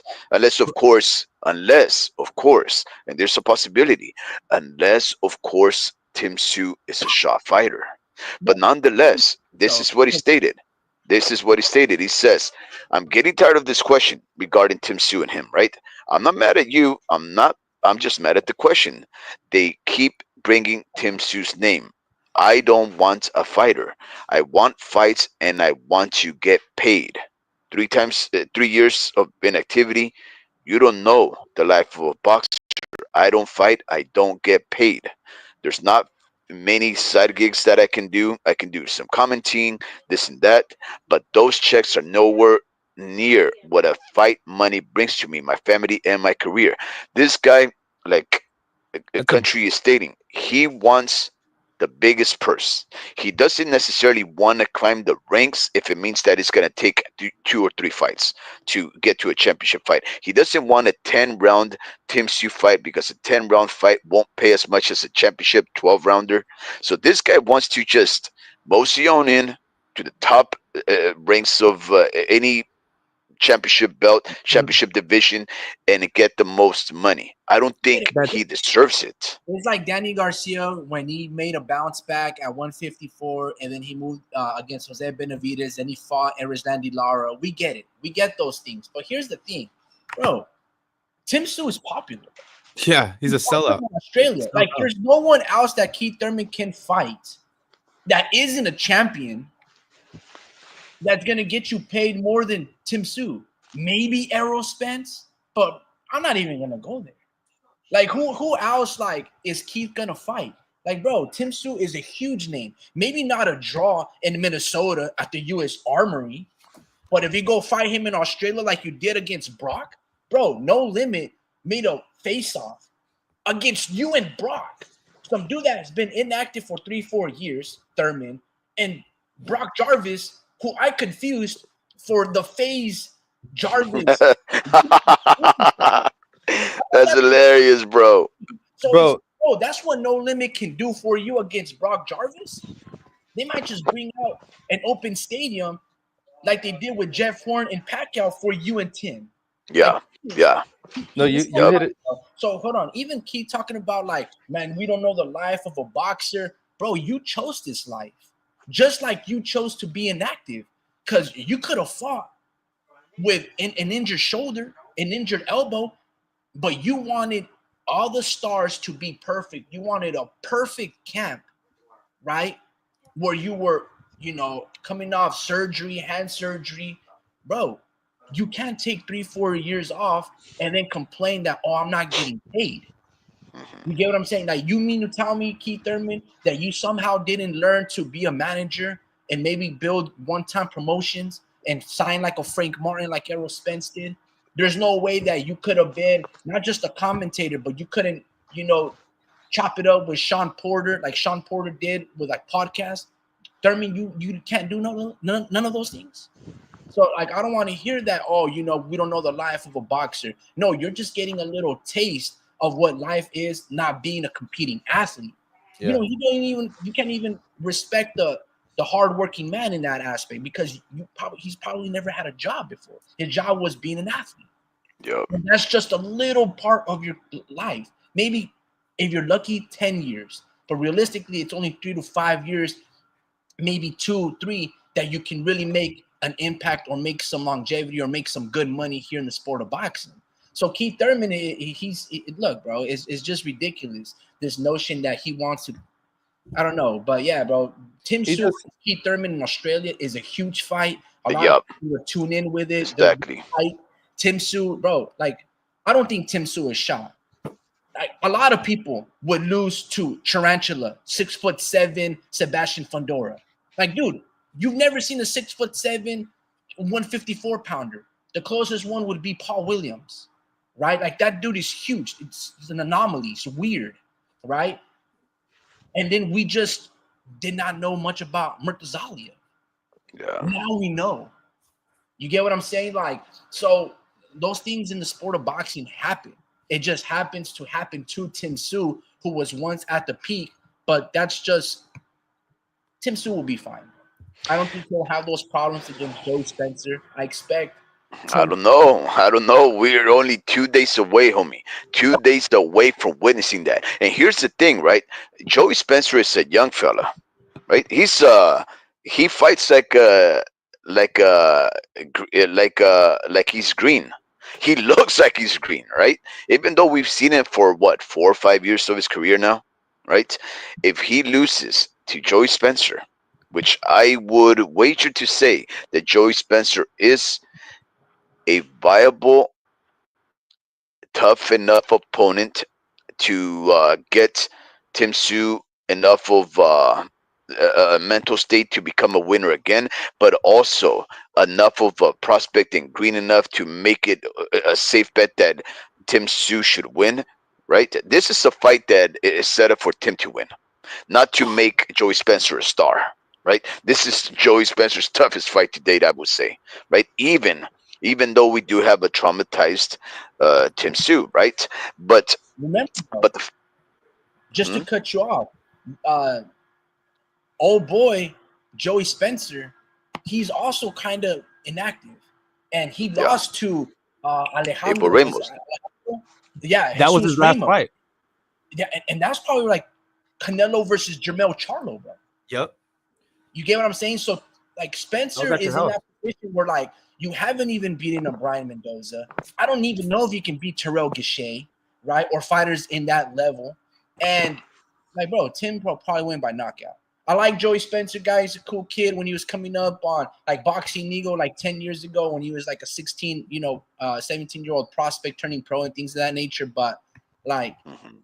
it's not easy to be a champion in the sport of boxing. I know that there's 4, 5, 6 belts too many, but it's very difficult, let alone to be lucrative. So Keith's got to be very realistic. Look, Keith, there's big fights for you that should have happened maybe 10 years ago that maybe at the age of 40 you could revisit, but there's so much things that needs to happen. Like Keith should be like, Tim Sue is the biggest name that I can fight. That's a stadium fight in Australia that they'll pay for my expenses, that will have Fox in Australia promoting these things.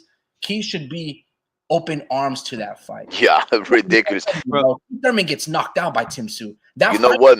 against Brock Jarvis, it's like, bro, you ain't no Mark Murtazalia, bro. You're not 5'11". You don't have that left hook. You still fight like an amateur with your hands down, your chin up high. You circle around, Tim will catch your ass, bro. and Like, he's coming up in weight too. you're 37, bro. Like, that's not that old, but when you're inactive for 4 years, you ain't gonna be Bernard Hopkins fighting at the age of 50 against Kovalev. Hell no. Yeah, bro. And as far as like Tim Zoo not wanting to fight a dude like Keith Thurman, I think Keith Thurman, bro, was just playing his role, bro. Like he just wants to make more money. You know, he probably already told him what his like range was as far as like his check, and that's what you say in to the media when you're negotiating. You know, so it could happen still. You know, it's still like honestly, I listen to TVV and they make it sound like it's next. You know, like it's next after he knocks him out, after he knocks out Joey Spencer. Like they're really making us like making me believe at least. You know, and they're not really the type to like to lead you on to like false advertising or stuff like that. Like they're really making it sound like it's next. Well, that's what No Limit has been wanting. They want Tim Sue versus Keith Thurman. And honestly, Yeah. Tim Sue, right now, yes, Tim Sue got knocked out badly against Murtazalia. But look what he did. He didn't take 2-3 years to reassess his career. In the interview, he was like, "Oh, what the fuck did I just get hit by?" But, Yeah. but he didn't soak on the defeat. Yeah. He's moving next. Got right on that bike. Absolutely. Like, bro, he's a throwback fighter, and that's what throwback fighters do. Now, it was stupid fighting guys like that in Minnesota at the U.S. Armory. Like, dude, what are you doing? Especially So like, he misplayed his hand in terms of wanting to be a star in America. When it's like, bro, learn from these other fighters that first were big stars in their country, right? Guys like Anthony Joshua. What happens, dude? He was selling out stadiums. He was doing Michael Jackson Thriller numbers, selling out in the first 5-10 minutes, like a Pokemon, Comic-Con type of situation. And this dude, Anthony Joshua, fought some unknown Andy Ruiz in New York and got knocked out. Like, what are you doing? What are you doing? I don't know what it is. Like, I get it, but I don't understand why these fighters, especially in boxing and boxers, want to come to the United States. It's like, bro, if you're a big star in Australia, whether you want to call it, a big fish in a small pond, stay there. Exploit that market. Be grand. Be revered. It doesn't matter, because when you come to the America, the scene's not that popping like that. And you're going to be fighting in Minnesota. And then you might be fighting guys like Murtazalia that nobody ever heard of, and you get knocked out and you lose everything. Where guys like Keith Thurman that are inactive for 3-4 years can downplay a big fight with you, stadium fight in Australia. That, to me, is absurd. Like, anyway, but yeah. What was the channel you were talking about? The Boxing Boys. They know it's next because that's what No Limit has been wanting. They want Tim Tszyu to fight Keith Thurman. And honestly, that's who Tim Tszyu should be fighting just right now. Like, pump your brakes, bro. I know you want to fight these top 5 champions like Virgil Ortiz, probably Nick Black. No. Go knock out Keith Thurman after you beat Joe Spencer. That'll be pretty big fight in Australia. See if you can call out Errol Spence, knock his ass out in Australia as well. Keep doing your thing. And then when you feel good, try to get that rematch against Sebastian. Try to get that fight against Xander Zayas. Guys that you could beat. And then go after Murtazalia. Go after Virgil Ortiz. Go after Madrimov. Go after maybe Jermell Charlo. Or go after Keith Thurman, Jermell Charlo. You get what I'm saying? Like, Tim Tszyu can make so much ruckus. Hey, ruckus. He can make so much noise, man. But if this dude... Yeah, no, see, that's the thing about... the thing about Tim Tszyu, right? Tim Tszyu, he's a throwback fighter, right? But he's also a throwback fighter that is being mismanaged, right? When we think of a throwback fighter, that means he fights every person that gets in his way, and that doesn't have to mean all the top names.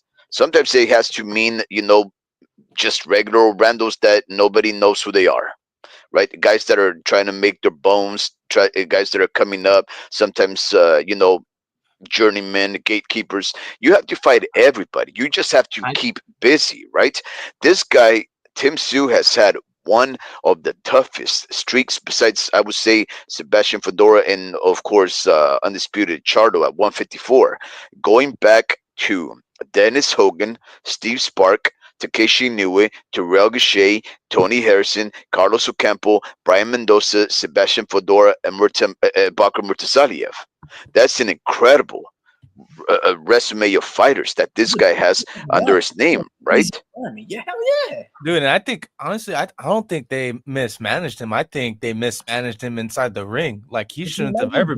Castano versus Tim Tszyu? Oh, my goodness. Dude, Look, I don't even think Tim Tszyu should have been in this position, though. Like, he should have beat Fondora if he would have went to the cards. Like, well, first off, let's think about the fact, Dream, that they should have stopped. That they should have taken the opportunity to stop the fight before it started on the 5th. That's what I meant. That's the first one, right? Yeah, that's what I meant. Like, they should have went to the scorecards and Tim Tszyu was had actually up. Tim Tszyu was that is true. At least, and they probably and the belt was Tim Tszyu's, so he would have kept it. So he was mismanaged inside the ring, and I think his ways of going about his career was actually it fits PBC's like goal or like a roadmap for Tim Tszyu because of his throwback ways. It's just Murtazalia was at a what just kind of surprised him, and he's actually a threat now that we find out, So Well, it actually starts from even further back. Before he was to face off Sebastian Fedora, he wasn't supposed to fight that guy. He true. wasn't supposed to fight a 6'6" southpaw the last second, Who was right? he fight? Who was he supposed to fight? Keith Thurman. That's right. He was supposed to make a big time money fight with Keith Thurman, a guy that he obviously would have had the favorite odds for. Damn. But I think Fedora was supposed to fight either Brian Mendoza or Yeah. Zaliev or some shit like that. And then Yeah. Mendoza ended up fighting the guy that Virgil Bohachuk. It was just a mess, and they salvaged the show. But even then, I'm not even gonna lie to you. I thought Tim Tszyu still won that fight against Sebastian Fedora. Yes, there was a lot of blood and it was messy, and you can see that he was very concerned about it. Looked like as a throwback fighter, Tim Tszyu never really had been cut before in his life, at least not that profusely, where he was like very scared, like, oh my god, And but hold on, bro, these comments are fucking funny. Hilarious, bro. Oh my, I don't even know how you guys can talk boxing when these guys are cooking, bro. Sorry, bro. But I'm gonna just go the last couple, bro, because these dudes are funny, man. He goes, They're hilarious. Tevin Farmer, and there might be more comments that StreamYard doesn't block, but YouTube does. So, oh my god. Tevin Farmer looks like he should be wearing a helmet in public. And Adi Medi says it's looking like a Steelers helmet, bro. That's hilarious. That's hilarious. And then he says the only special ability that Tevin Farmer has is that he can feint with his head and make opponents look at the ceiling. You know how he does that little fidget? Like, I don't know what the hell is that? Oh my god, dude. It's funny, bro. Yeah, man. It's a very weird, I don't know, nervous tick or maybe neck spasm that like Leo Santa Cruz has the same thing. But Leo does his glove though. Leo like flicks his wrist because maybe his glove or his hand is sliding in there, or maybe he's just trying to lose or get blood circulation and oxygen through his hands. That he does that with his gloves. But Tevin Farmer does a weird thing, like he's always looking up. He's like, and it like, bro, he's probably doing it like 30 times around. Yeah, he spazzes, bro. He spazzes. Like that, it's not like, bro, I'm surprised he doesn't get knocked out. Exactly. Like, bro, if you time him well enough, homie, if that guy like jerks his neck up in that spasm, punch him right there in the chin, bro. Just jab him and he should fall, bro. This is the thing about Cepeda. He wasn't able to take advantage of that. He probably thought Tevin Farmer was saying, "Come on." I know. I thought that's what he was doing, bro. and then Cepeda went harder and shit. Probably how he interpreted, like, get away. Yeah. What's up? Like, I don't know. He's just a beast like that. I don't know, coach. I don't know what to do, coach. He's crazy, coach. He's crazy. He's moving like he takes all my punches and he laughs at them. Yeah, no, bro, that was hilarious. How come you skip past my comment, homie? I think I had the best comment. I said Tevin Farmer looks like short to Debo. I mean, it's a good comment, but I mean, it's just God, like it's good, but like Debo from Friday. I know, but I'm not gonna be God. You know what I mean? Like, it's a good comment, bro. It's just like, hey, it's like Brock Jarvis looks like Josh Hartnett, the actor from Pearl Harbor. Like, okay, guys. Okay, let's talk about that real quick. Just a real quick thing, right? Am I tripping? But did William Cepeda win 10 out of 12 rounds? I mean, he won majority of them. Better than the first fight for sure. Yeah. I think Tevin Farmer won the first one. Yeah, it was close, man. But I don't feel like Tevin did enough to even maybe a draw in the first one. I think the knockdown sealed it for me. Oh yeah. That's what was the difference. There was no knockdown in this fight, and it's just what it is he's too active. His punch output makes up for a lot of what Tevin Farmer does good in the ring, So it's just, and right here he needed more knockdowns, obviously, to really at least win the last 3 rounds in the first fight, after knocking him down. But I don't know, man. I just feel like Tevin Farmer's he gives everyone trouble, bro. Like he's one of the pure boxers of the division. and if you lack any, if you're like defensively irresponsible, he'll make you pay. He'll make you pay, and Cepeda's just too active, man.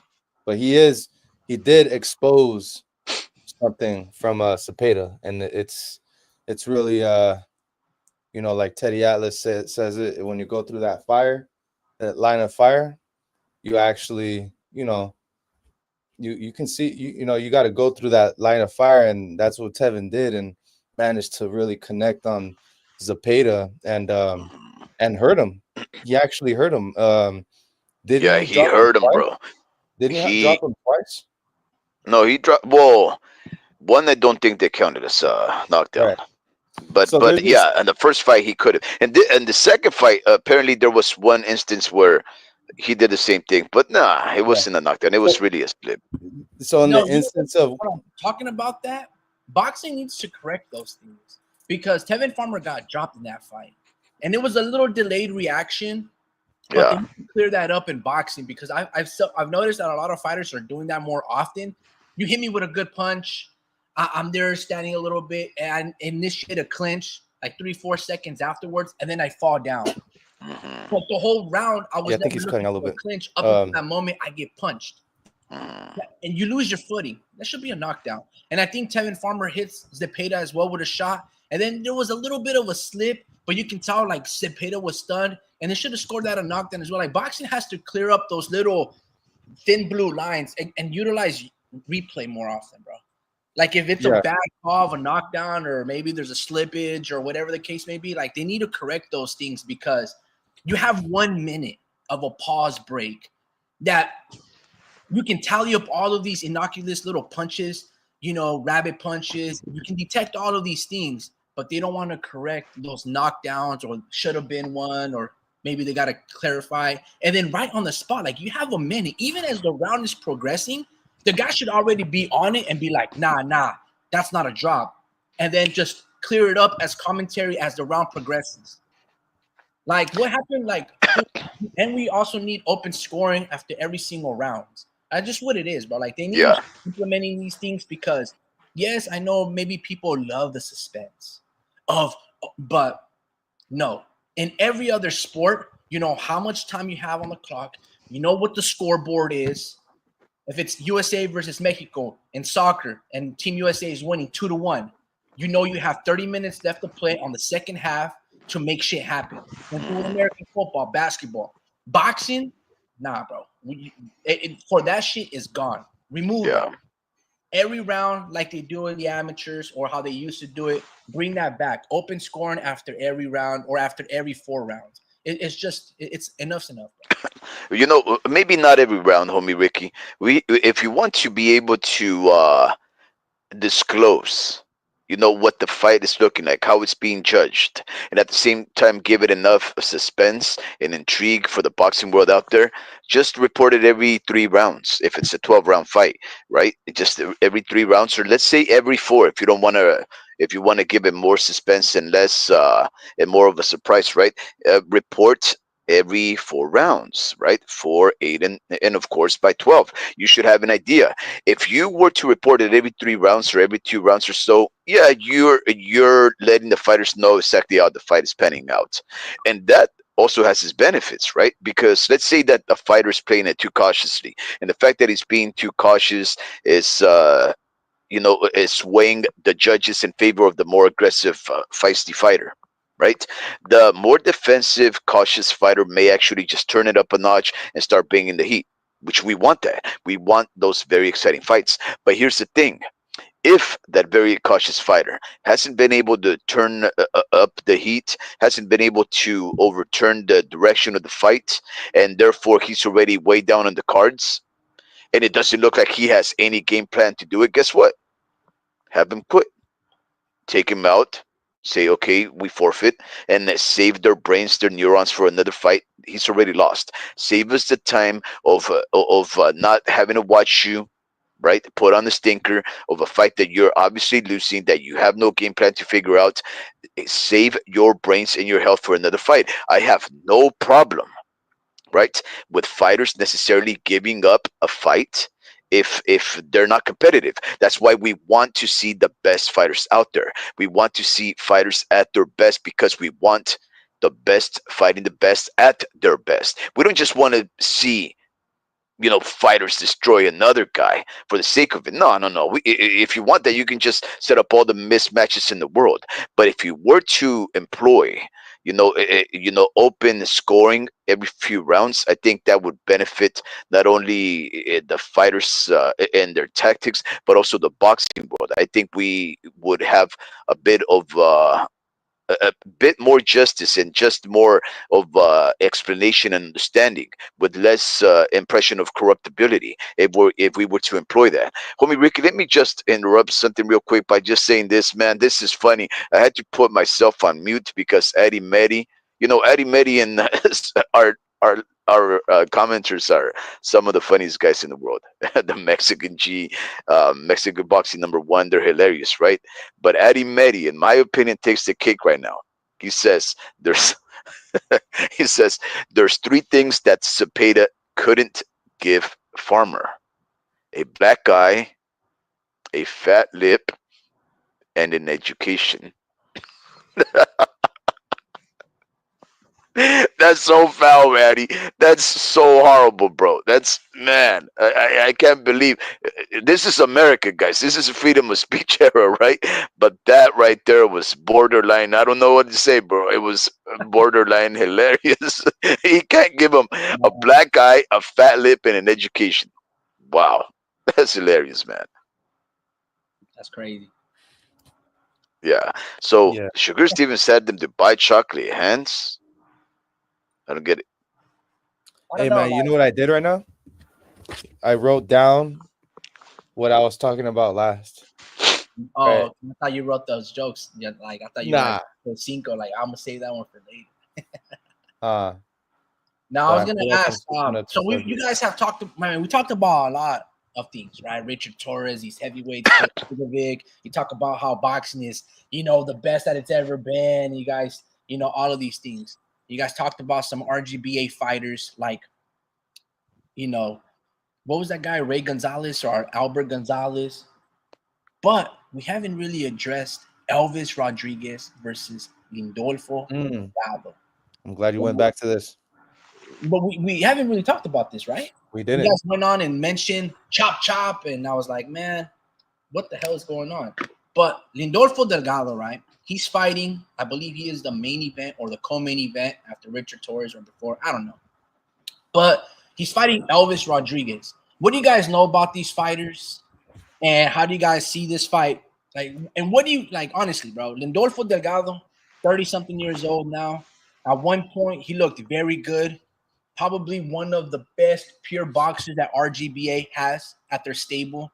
That isn't really action packed, but packs a punch, but doesn't really maximize it all the time, like a Virgil Ortiz, like a Bam Rodriguez. Like he's not offensively sound, like in terms of really hurting people.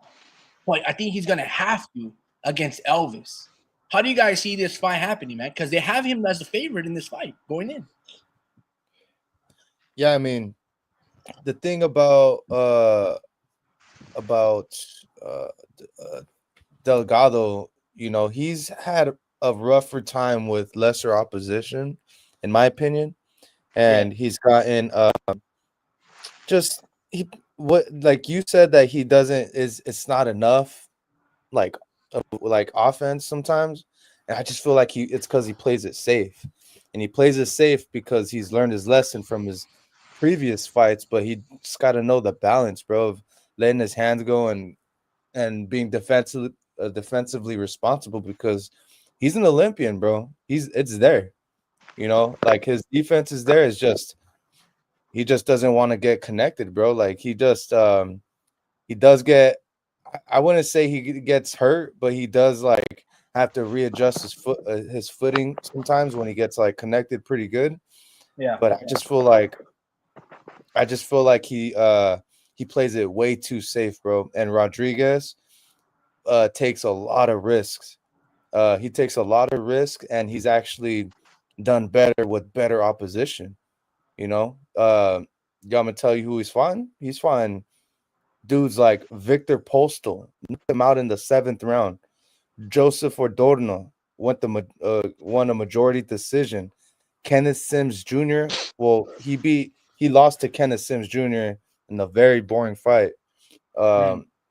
But he beat let's see, I'm looking at his record.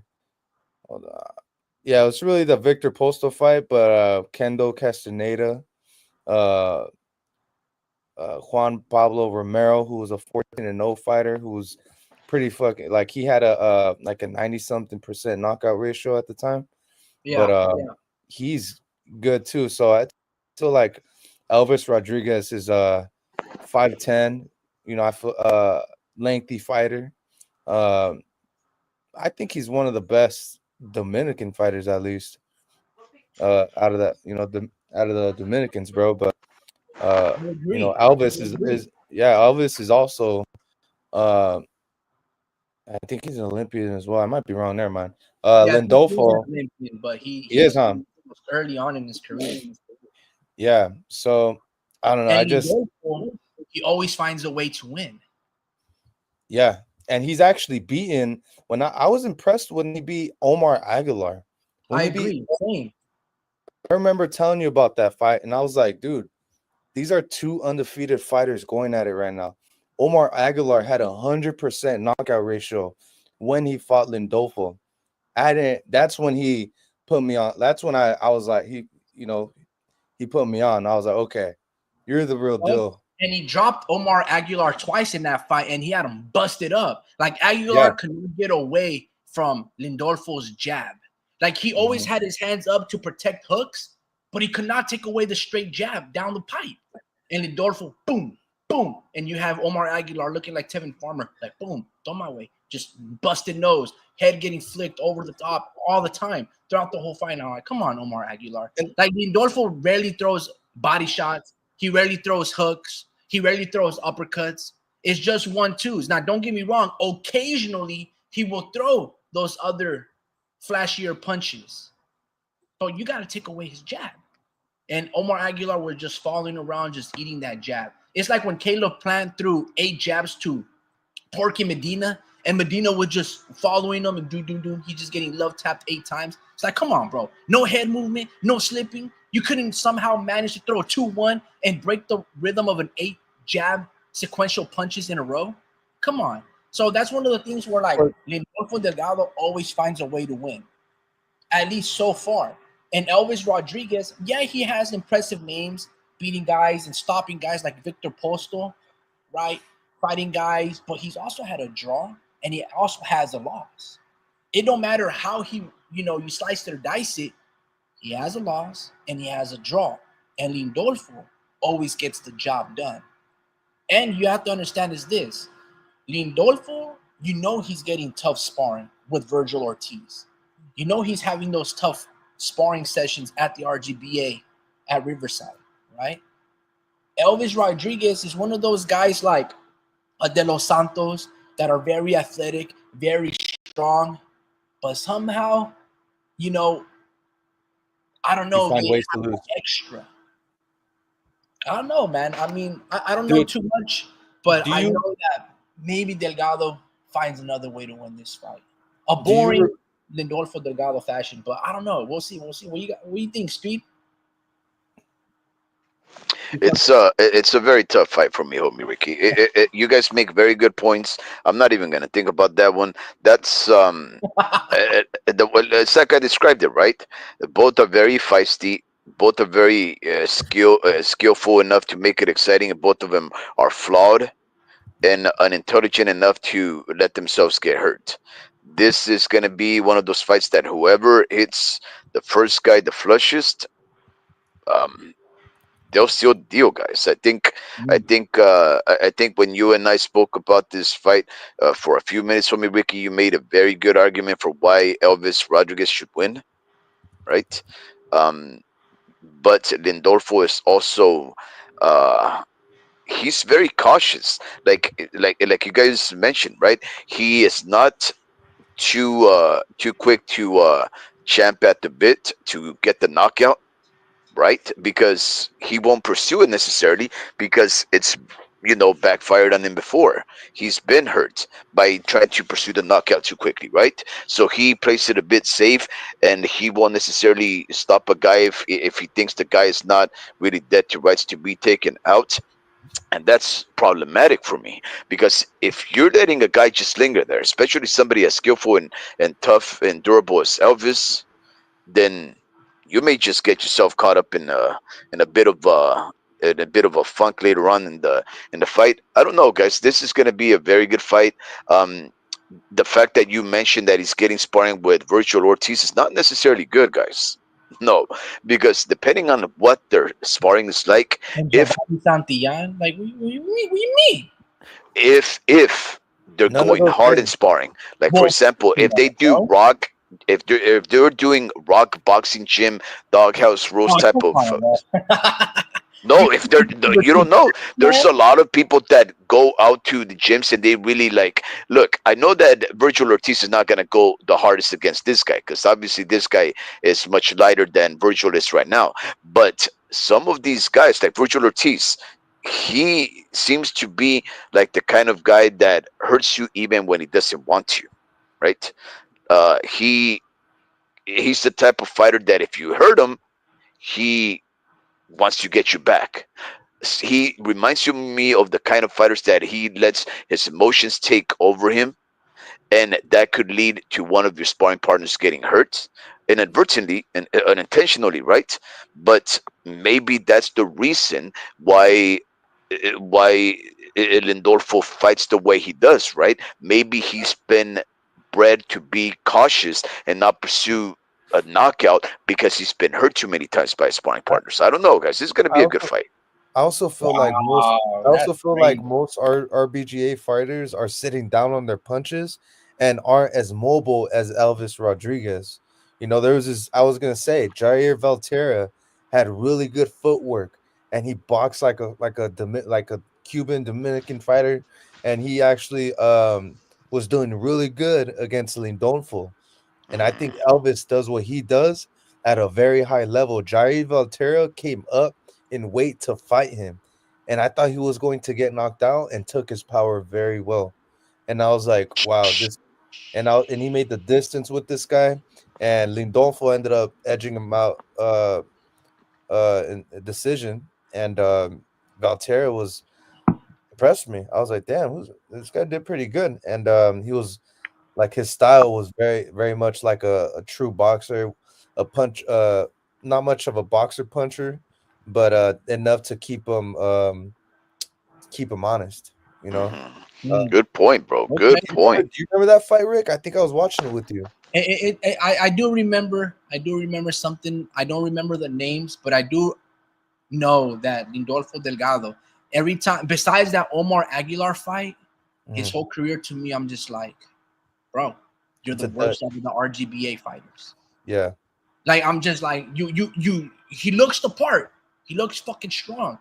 He looks like he takes his craft seriously. You can Mhm. see that snapping fast jab. You can see the nice tight defense.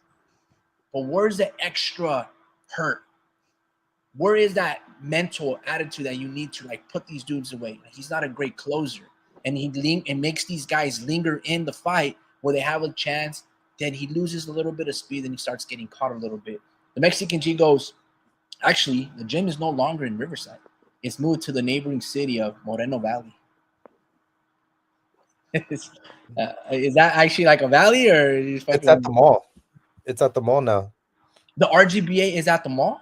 It's at the Moreno Valley Mall. Yeah, I No shit. believe so too. Yeah, yeah. yeah, Oh, that's cool, bro. Like, yeah. wow, It's okay. pretty dope. Imagine one here at this mall. And that's Sears location. Oof. Hey, don't steal my idea. That No, would be that Yo, would yo, yo. Hey, yo. be extra sick, guys. That'd be extra sick. there's only one That would Sears be in it. town. No, I'm just kidding. Go ahead. Dude, that place is big enough that if you knock the second story down, right, and you retrofit it, you can make it into a like a theater, like an amphitheater. Well, no, amphitheaters have to be outside, right? But you can make Yeah. it like a indoor theater where you can just put like I don't know, boxing ring or Mhm. whatever there. it'd be pretty cool if you guys, man, we need something like that around here. Yeah, it would be really cool. I'm not even gonna lie. That would actually be a really good idea. But they already have a gymnasium at the mall, so you know, it is what it is. But True. no, look, man, I think these fights. Oh, I was gonna ask. After these fights, I know that Top Rank and ESPN are they still gonna continue to do business, or are they gonna be, doing their own thing? Top Rank, that is. Did they get the contract renewed? What do you guys know about that? I haven't They're really gonna paying attention. they're gonna be switching, but I think they're gonna go to like the zone or something like that. Hmm. They're planning. The rumors are they are planning on what's it called, on competing with Turkey. They're planning on teaming up with Top Rank and PBC. And then pretty much they're making them, or not PBC. It's just Top Rank and Matchroom, Hmm. and they're teaming up and they're competing with Turkey. Is Uh, that true, Speed? yeah, Yeah, from what there's been rumors that the rumors. PBC and Top Rank are, in talks to become like a, like a Yeah, conglomerate between themselves. I don't know yeah, what that necessarily means because you cannot compete against Turkey, guys. and I Juice might be Turkey, wrong. something different. And okay, so hold on, just to clarify, Top Rank is teaming up with PBC, or Top Rank is teaming up there's with. rumors, One or the with other. PBC. One or the other. They're teaming up with someone though. Oh, okay, got you. Because I was like, Juice saying Matchroom and Top Yeah, Rank, and Speed saying PBC and Top Rank, and competing against Turkey. Like, I what might be wrong. is going on? He Damn, might Well, be bro, wrong. see, that's crazy. here's the So they're thing, not guys. renewing. So in other words, they're not renewing with ESPN. Nope. So apparently, it seems like No, it's not. be clear, bro. Like I hear. Anything could happen. Anything could happen. I mean, Okay, just a few months ago, the rumor was that they would have to make the transition over to the zone, right? got But of course, Mr. Bob Berum and Top Rank want to have the ability to They network don't. with everybody. They would They like don't to need. offer. They don't need to make the decision right now. Like it's still like there's still interesting. time. Yeah, there's still time to like make decisions. There's still fights that are scheduled on ESPN next month, and I think the following month, and then they gotta like they're still, I guess they're figuring it out. But I seen somewhere that the word partnering up Top Rank is just, I forget if it was PBC, and you probably right, Speed, PBC or Matchroom, but it makes sense if two American promoters Yeah, would of team course. up. Two American promotions that are in the, well, not necessarily Top Rank, but they're in the SHITTER, right? Because ESPN does not necessarily want to extend the contract with Top Rank. Top Rank is in dire straits, not necessarily financially, but in a hurry to try to find a place that will take their programming, their fight offerings, and broadcast them. Right?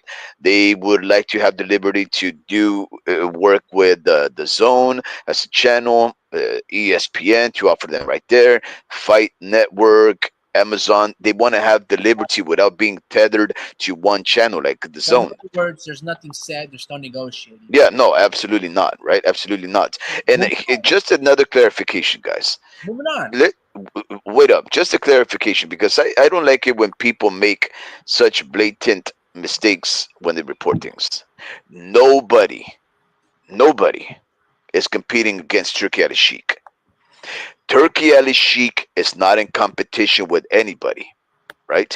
Turkey Ali Sheik is not That's a, true. is not a broadcaster. Turkey Ali Sheik is not a promotion. Turkey Ali Sheik is a financial backer to all boxing organizations and all boxing promotions in order to make the biggest fights in the world. Top Rank is associate of Turkey. PBC should be associates of Go ahead, Turkey Rick. and Saudi. I'm not even gonna acknowledge that. Go ahead, Rick. Rick, I'm drowning. Yo, what's going on? I was gonna say what you were gonna say before I switch the subject up. Oh yeah, like just changing the subject since they're still negotiating and there's nothing really said on concrete. Vince asks, does Turkey have any signed fighters under contract or long term? A while ago, you guys were talking about Dana White and this whole thing. That's when I know that Turkey has signed a couple of fighters. or Dana White has. What do you guys know? Do you guys know the names? I know that there No. was a couple of news that they've signed a couple of prospects coming up, but do you guys know the names? No, nothing, bro. Like I haven't heard no TKO, you know, contract being made to any fighter, bro. Like like there's rumors on fighters, and what kind of threw me off was seeing Conor McGregor in that list. I was like, bro, that's gonna throw away the whole legitimacy. Like it's gonna throw away your whole yeah, like your legitimacy in the game, bro. Like I'm not gonna take this league serious, you know. Yeah. Yeah, if they have Conor McGregor in it, you know. If you have fighters like that, then this whole thing's a circus show to me. It's got to be real fighters that real boxers and real, you know, and real sanctioning bodies. Um, so yeah, man. Nothing Wait, though, wait. nothing that I've heard. uh, So, so do They're you? creating a boxing league, so they have to have fighters that are going to be on this boxing league. Uh, Like, you know, who are those name of Yeah, those fighters? they haven't named them though. Like they Okay. haven't. Yeah, there's nothing yet. Like no, not even rumors, nothing, bro. Like I think fighters are still on edge, bro. Like they don't like these numbers, you know. And there's They don't also like another. these numbers. What the hell?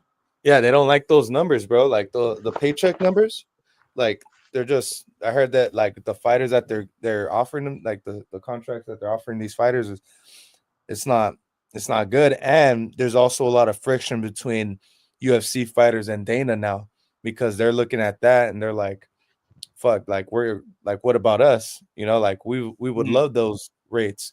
They're getting paid way less than that. Not way less, but less than that. You know, wait. So are you saying that the boxers are unhappy with what they're being offered, but yet the MMA yep, fighters are unhappy? Okay, yeah, yes, that's ridiculous. both of Well, them. yeah, that's Both, ridiculous. both. Yeah, and it's like, dude, now you have a big issue, Dana. You know, like what the hell are you gonna do now? Like, you don't like both sides aren't happy. Just continue to just get out the way, man. But anyways, it's already too late. It's gonna happen. Yeah, I yeah. heard a So fighter named Troy Nash. I think I heard of that guy. I Troy seen him in the Nash is amateurs. a 15-time national champion, Seen him in the amateurs. right? Yeah, and I heard he's in that boxing league that Turkey Al Sheik is making. Wow. So it sounds like young guys then.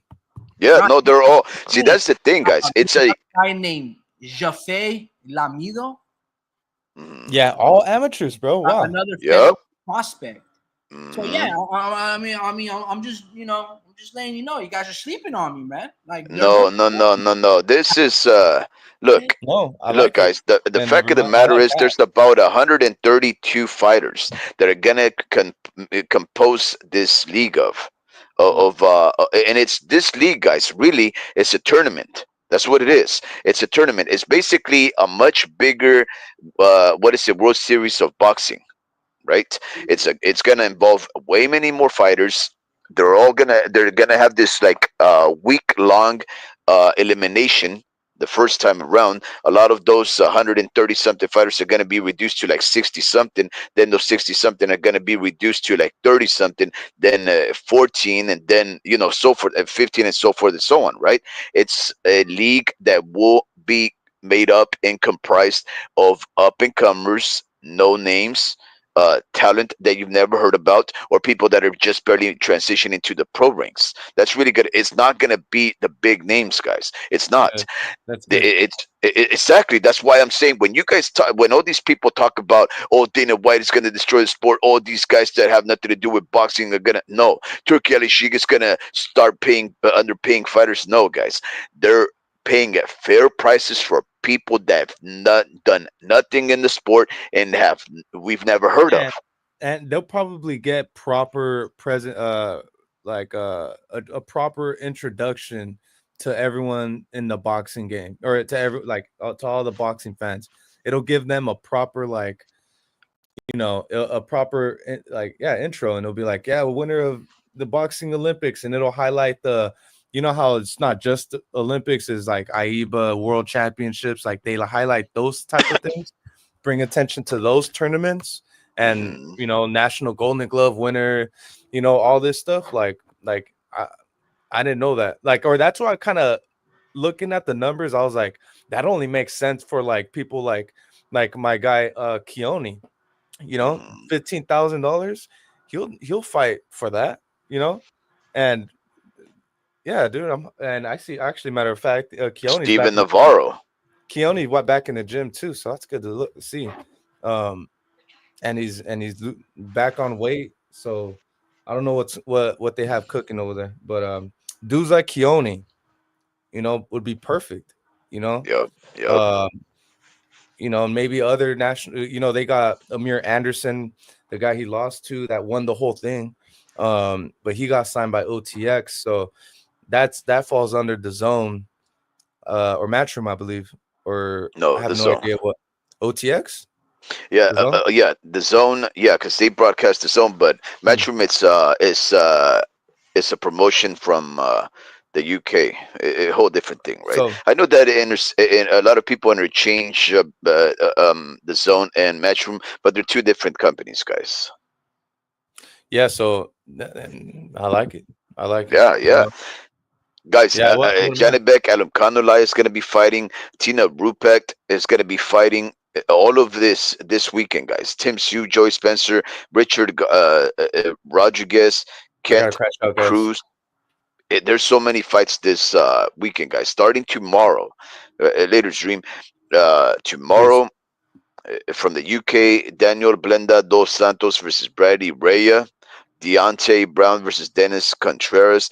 Those fights take place tomorrow, all on the zone.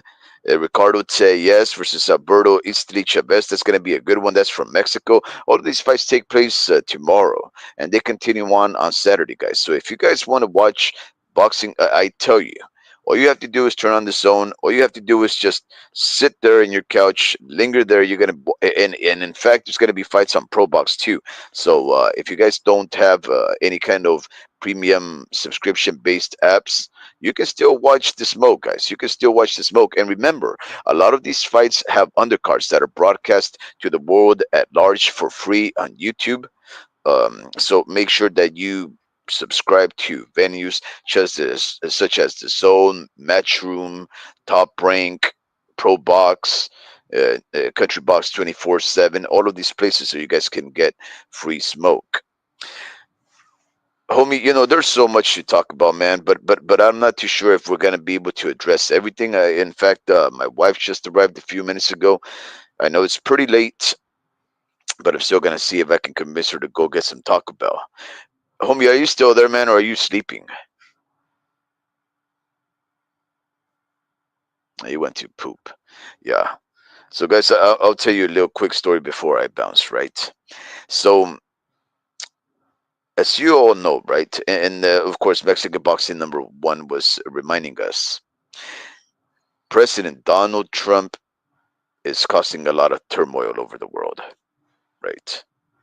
With his tariffs in Mexico, Canada, Madagascar, Australia, all these countries, right? He's just imposing tariffs. The stock market took a 5% drop, dropping, if I'm not mistaken, on the Nasdaq about 1,000 points.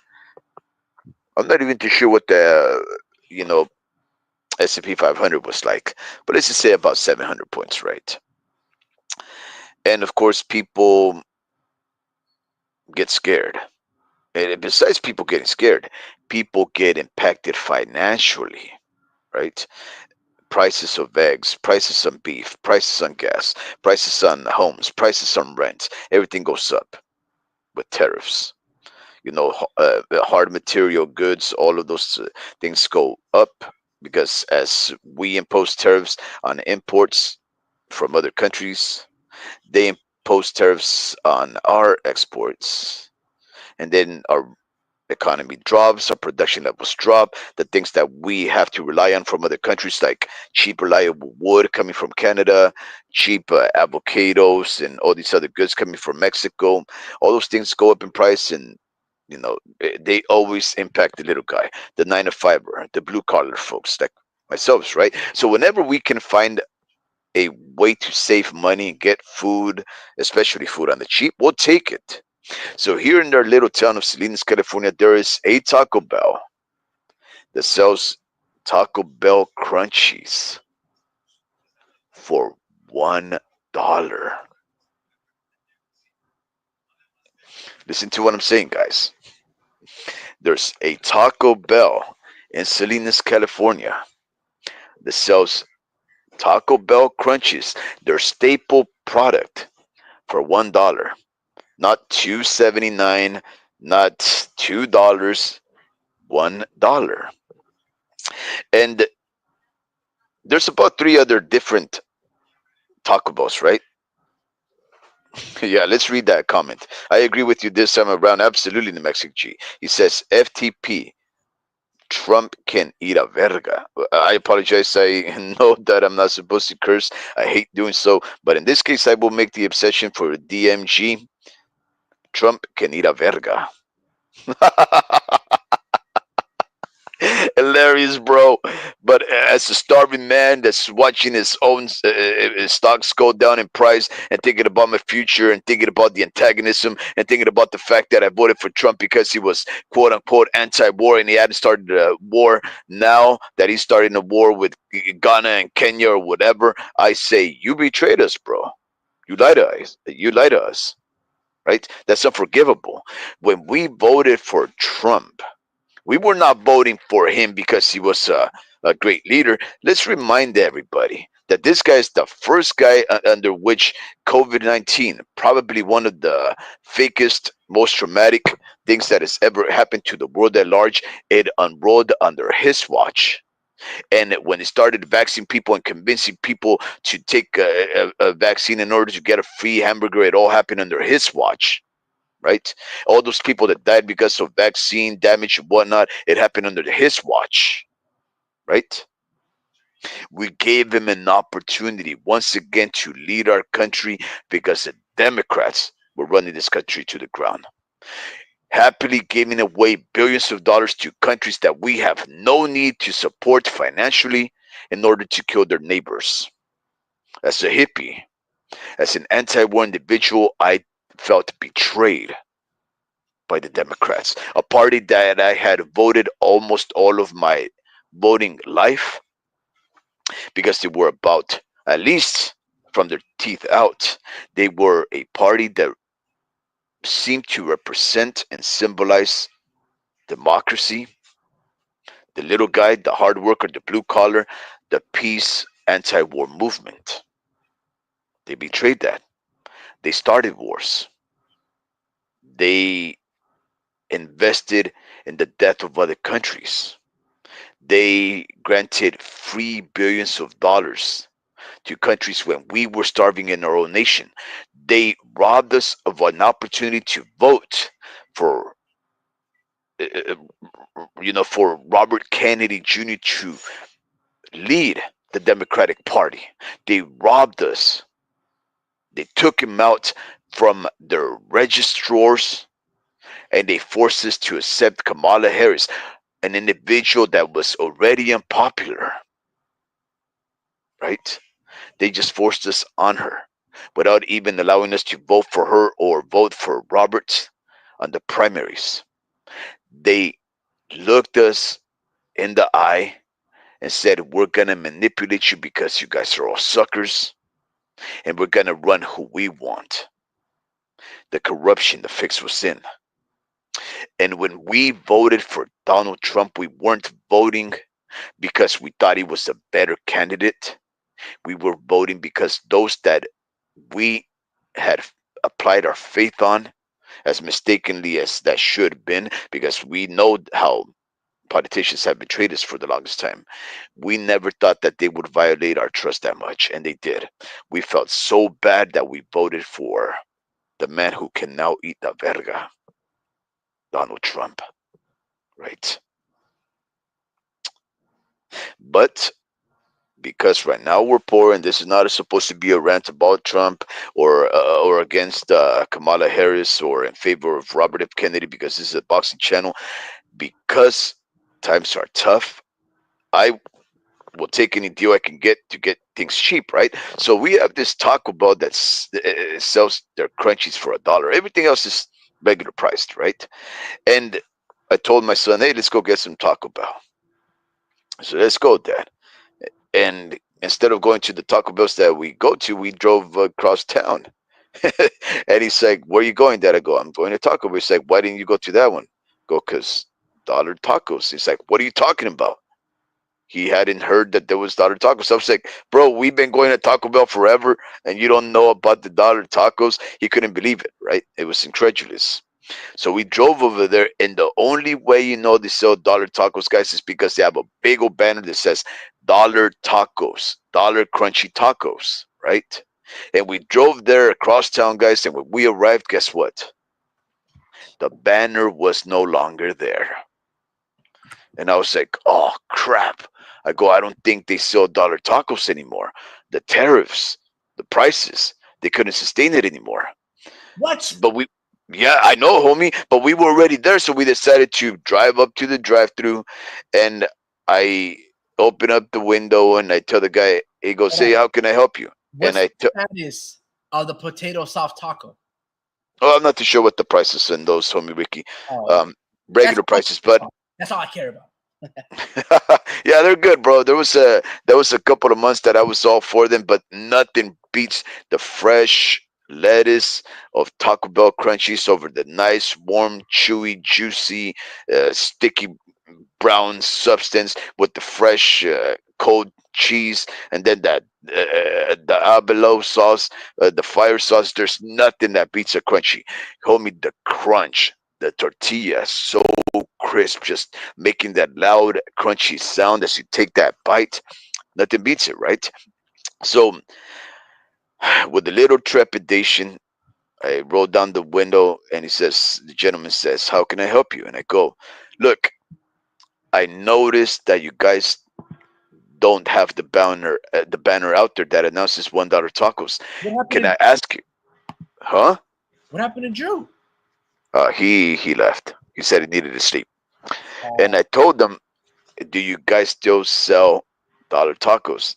And he goes, oh yeah, we do. And I was like, yes. I go, what happened with the banner? And he goes, somebody stole it.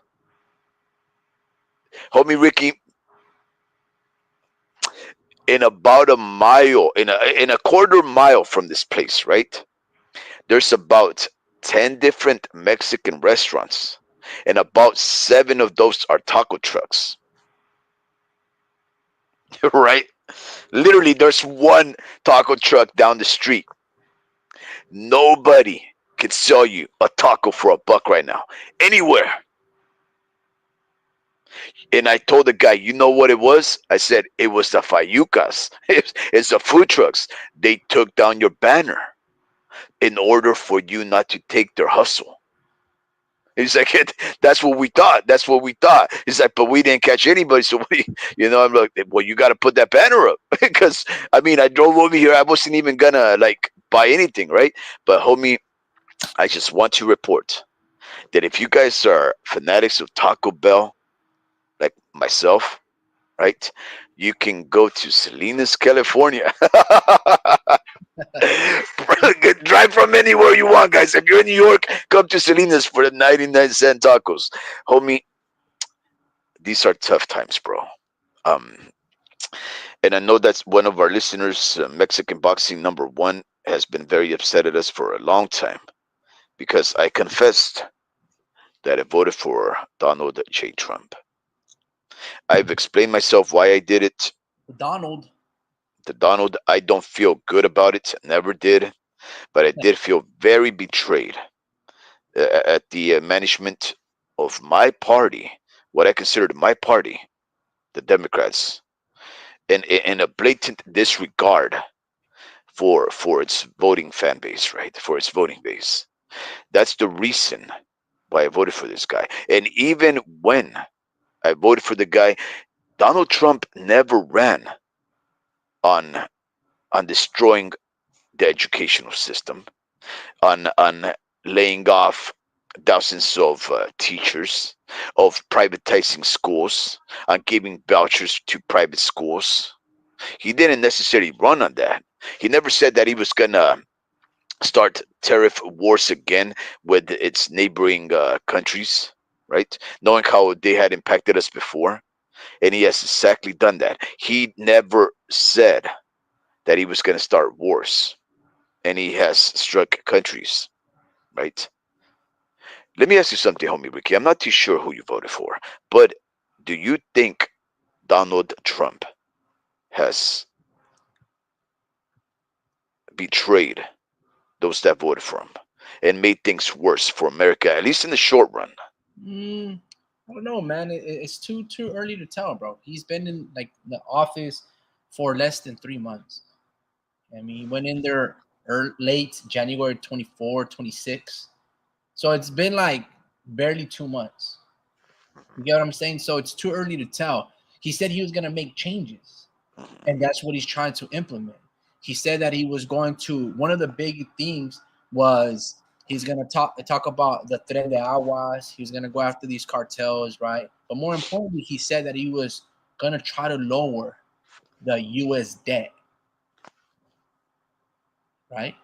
Mm, That's what he set out to do, right? He wrote so many executive orders because and he broad televised all of these things, showed, I mean, he didn't show us the documents, but he showed us what he was telling us, and he was being transparent, and he's giving us transparency.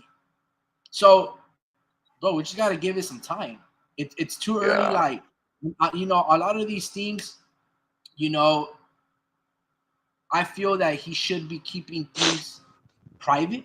But even when he flew in Zelensky, right, the president from the Ukraine, and they had that conversation, and then everything was going, more or less, they were having a conversation.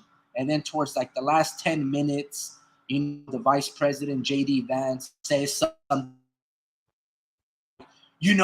but you don't want it. And then, things started to escalate. Aside from that, he's trying to do the things that he said. Of course, like always, other countries are pretty smart too. Mm, Mexico's smart. Canadians are smart. Zelensky and all these guys are gonna have some pushback because they mm, too know the game of a geopolitical war of just politics. They're not idiots, right? So they're gonna have some resistance, and it's all about tit for tat, and this is what's going on. So I don't know, man. Like I said, I don't necessarily feel betrayed because he said that he was gonna try to lower the U.S. debt, right? So that means removing, at least for time being, these programs, right? He wants people to be mm. paying for X, Y, and Z. So no, man, I don't really feel betrayed. He said that he was trying to be a peacemaker. He's shown that he was interested in doing that, in solving the Ukraine-Russia war. He says that he wants to withdraw and not fund them. I actually thought it was very disrespectful the way Zelensky was in that conversation. Trump was, like for example, it was an hour-long video, and everyone says that they were there to embarrass Zelensky. I didn't really see that. I think these guys had completely different things.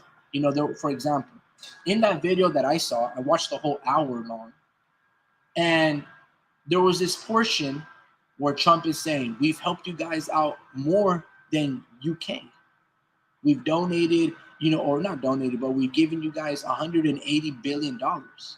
And Zelensky was like, but you guys haven't given more than the Ukraine. And Ukraine, from the numbers, it's like 115 billion to through 140. And the United States has given 140 to 180 billion, right? And Zelensky was like, no. And Trump is all Trump is saying, we've helped you guys more than our UK partners, and we're across the ocean.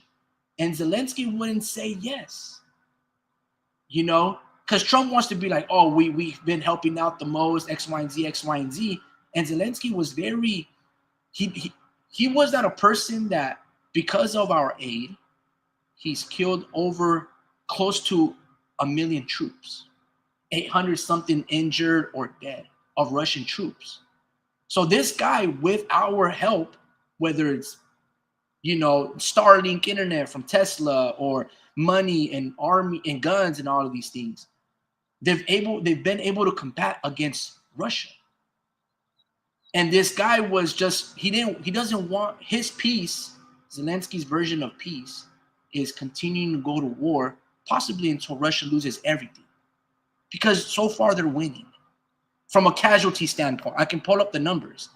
Ukraine have maybe lost between 10 to 30,000 military troops. Russia has lost close to 1 million. To the point where they've asked North Korea and they've asked help for North Korean troops. So Zelensky is looking at this and he's like, bro, we're showing the world through our brave soldiers that we're winning. And Trump and Zelensky has said, man, you guys have fought admirable and very brave. Quite shocked. So Zelensky doesn't want peace the way in terms of, oh, they want certain promises and securities. And to the point where it's like, bro, we're holding our own. As long as you guys don't cut off our lifeline and you guys don't stop the support and aid that you guys have given us, we're going to win. So, or we're going to continue to do these things that we're doing and we're going to stand our ground. So they had different intentions. So you can see everything that Trump is saying. And Zelensky was like, no, like very nonchalant, but it was like, no, I don't want to be like very blunt and rude in the English language. But it was like, dude, he doesn't want to end the war. And Trump had all the things are like, no, this is what we're going to do. And Zelensky had other matters. So no, man, I don't feel betrayed at all. You know, he said that he wanted to lower the U.S. debt. He's trying to do that by cutting a lot of the programs. Yes, a lot of these programs are very resourceful to certain times of need. But right now, the country needs to heal from a debt standpoint. $35 trillion in debt. You get what I'm saying? So I don't necessarily feel betrayed. Now, there was this whole situation where there was like a Predator or an airplane missile that went down and there was some casualties. I don't remember the whole situation. I haven't really been keeping too much tabs with it. But again, I'm not into these scare tactics. You know, it's been 2 months. How do I feel betrayed, bro? You know, in fact, he's having much more conversation. I think not too long ago, he was praising the female president of Mexico of saying like, man, why? And he was kind of asking out of like questions like, how do you guys not have a fentanyl problem? And the Mexican president, she was like, look, we air these commercials, kind of like Nancy Reagan did, you know, when they say the no to something type of campaign, no to drugs campaign back in the 80s. And that's what they ran in Mexico. And they're like, damn, maybe we need to start implementing that. You know what I mean? Here in the United States and show our youth, like, this is what fentanyl does. Again, I don't feel betrayed. I feel like these are honest conversations that are having that normally under the Biden administration, we didn't get. You never saw Joe Biden sign executive orders in the public for 1 to 4 hours long like Trump did in basically his first day. You didn't see him have open conversation with Zelensky at all. These guys the Democrats operate in the shadows, and maybe that's where politics should operate, but Trump is being more transparent and making it a global show. So again, whether that's good or bad, I think overall it's bad. Again, if I'm negotiating with you guys and we're scheming up and planning a takeover or business, I don't want to put my business out there. That's just business 101. I don't want to let nobody know my intentions and my plans, especially with my business partners. But, you know, it's a show for him. So the world's a stage and he's playing it, bro. It's been 2 months. So no, I don't feel betrayed at all. I don't want to go to war, obviously. So hopefully we don't. But again, these problems, they're the other part of the world. And it's always going to be tricky. Costs is always tricky and all of these things. But, you know, going back to why you voted for this, don't feel bad, man. Because again, me personally, I like Joe Biden. You know, he was given a bad situation of a bad moment during COVID. People forget that COVID happened under Trump. And the guy got impeached, right? And he was basically causing civil war. But, and so I thought Biden did well with the hand that he was dealt with. You know, in my 30 years of existence, I've never seen a pandemic, right? I didn't know that these things would occur in that aspect. Again, if you were to tell me even 4 years after the fact, hey, what's COVID? and people are telling you, well, it's just you have to detox, you have to quarantine a little bit, stay indoors. It's basically like a strong cold, and you get a nasty cough and all of these things. Does that, like, if you know about it now, are you doing a government shutdown? Are you doing a country shutdown off a very strong cold? No, you're really not. Even now, if you were to tell you, hey guys, COVID 3.0 is happening, are you going to have a shutdown? Are any of you guys, Mexican G, Vince, Speed, are you guys having a shutdown? Are you guys closing up businesses again? No, you guys probably not. Okay, so again, he was dealt a situation that was very weird for Trump, that he probably didn't deal with it. But if again, he's not he's not a what do you call it when there's a virus, like a virus scientist. He's not a chemist or anything. He's going based on the experts, and they're just telling you, bro, it's just a very strong cold or a cough or all of these things, and it's build and phlegm. You're probably not going to close the world, but that's what happened, right? And Biden had to, through, our version of reparations, come out with a vaccine, which he did. He opened up the world as he did. He gave people stimulus checks, and the economy was going to try to heal, but also that might have put us a little bit in debt.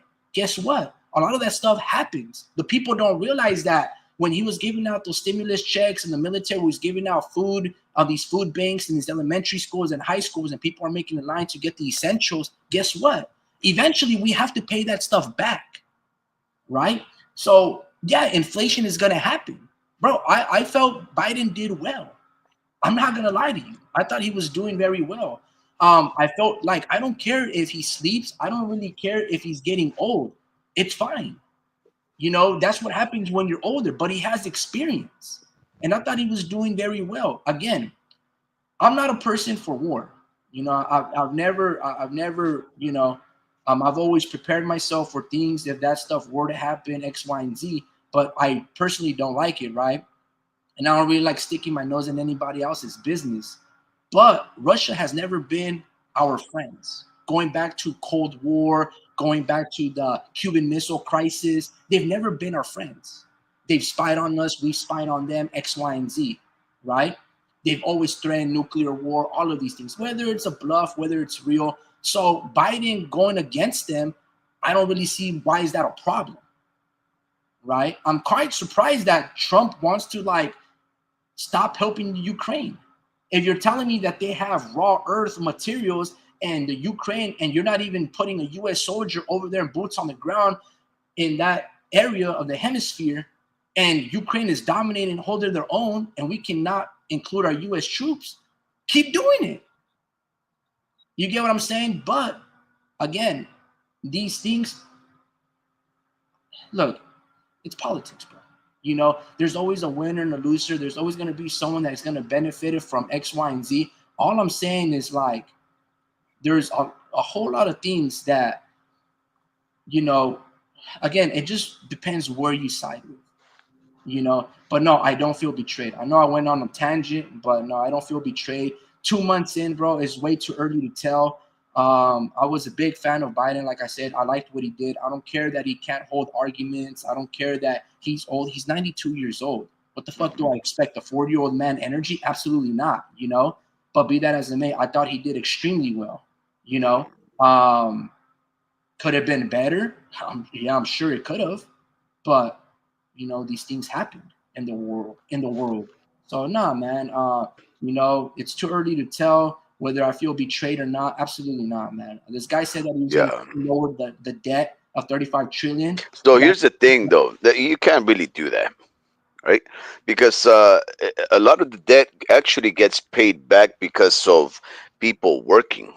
In fact, the thing that pays down debt the most is the fact that people work, the fact that they have social security numbers assigned in order to use their revenues, their productivity to determine how much of the national debt is paid down. That's one of the ways to actually curtail increasing debt, right? Which is having a productive population that is working and paying down taxes, saving without necessarily borrowing, right? No, So the Mexican chief mentions, has laid off thousands of Americans, a lot of them working for federal government and institutions that represent states and or federal government, and those people are well paid individuals for the most part, because a lot of them are in unions or established cozy jobs that get paid well to begin with, because they require a level of education that you otherwise get only by going to higher education institutions.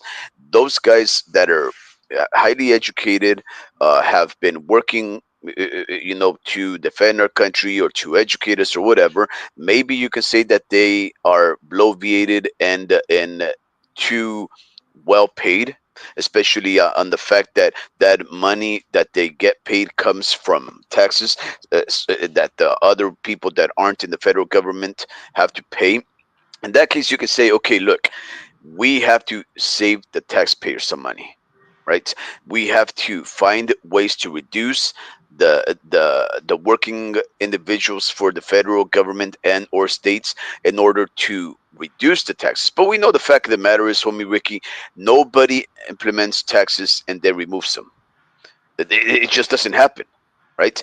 I don't remember any tax that has happened here in the state of California that they've taken away from us. They've been voluntary tax increases of 0.1% of 1 cent, which is 1/10 of a cent. And they still stay there even long past the time that they're set to tax temporarily, right? They just continue to renew them, and then they pass more taxes and they continue to renew those, and so forth and so on. So once we were paying 2% taxes, now we're paying about 25-35% taxes, right? So they don't eliminate taxes. And if you start reducing the workforce, now you have less people paying back into the tax debt, right? Into the national debt. If you want to reduce the national debt, you keep people hired, you decentivize credit and loans. How do you do that? By raising the interest rates so that people have to rely more so on their own savings and their hard-earned money, and not so much on credit cards and debt, right? But in order to have any kind of revenue that you can rely on, you have to have steady work. So you have to find a way to keep people working, increase the tax interest so that they don't want to pay on credit cards and start paying down debt by their hard-earned money. And the other thing is, of course, you don't tether the dollar to the borrowing of the dollar through the Federal Reserve. You print American notes, right?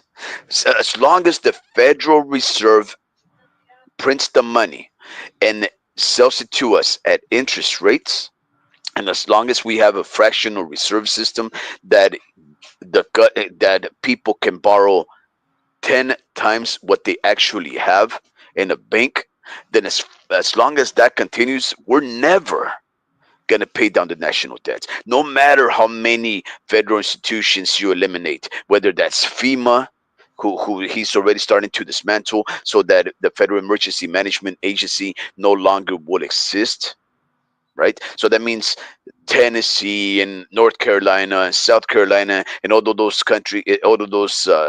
counties and states that have been devastated from a flood that took place a year ago. Those guys will no longer rely on FEMA, right? All those people that would live there, they can no longer count on their government to support them, even though they're tax-paying individuals. If the government continues to tax its people and it doesn't promise that it'll use that money to help them when they need it, then what's the purpose of taxing these people? If you're going to eliminate these jobs and reduce the taxes that are collected to pay down the debt, at least make it up with something. Eliminate a lot of the unnecessary taxes that become burdensome to the working class. He hasn't done that. I remember that when he was president, he reduced the taxable rates for the upper middle class, and we're talking about people that make half a million and up. That does not include me and you. He did not do anything to benefit the lower class or the low middle class. And in fact, there's really no longer a middle class. There's a rich class and then there's an impoverished class, which is us, right? He hasn't done that. And And I'm just thinking it's quite simple, right? But he doesn't want to do the hard work. He wants to prove how America is great by showing other countries how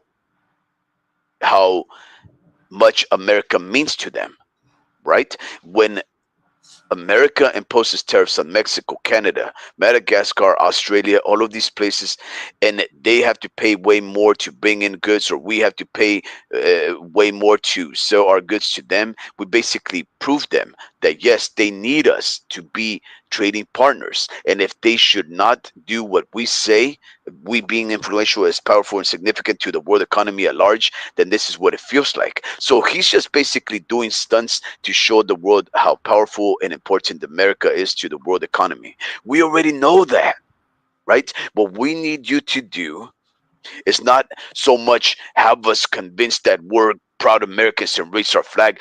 We need you to reduce the debt, make it easier for us to afford the high cost of living, and keep us employed. He's not doing that.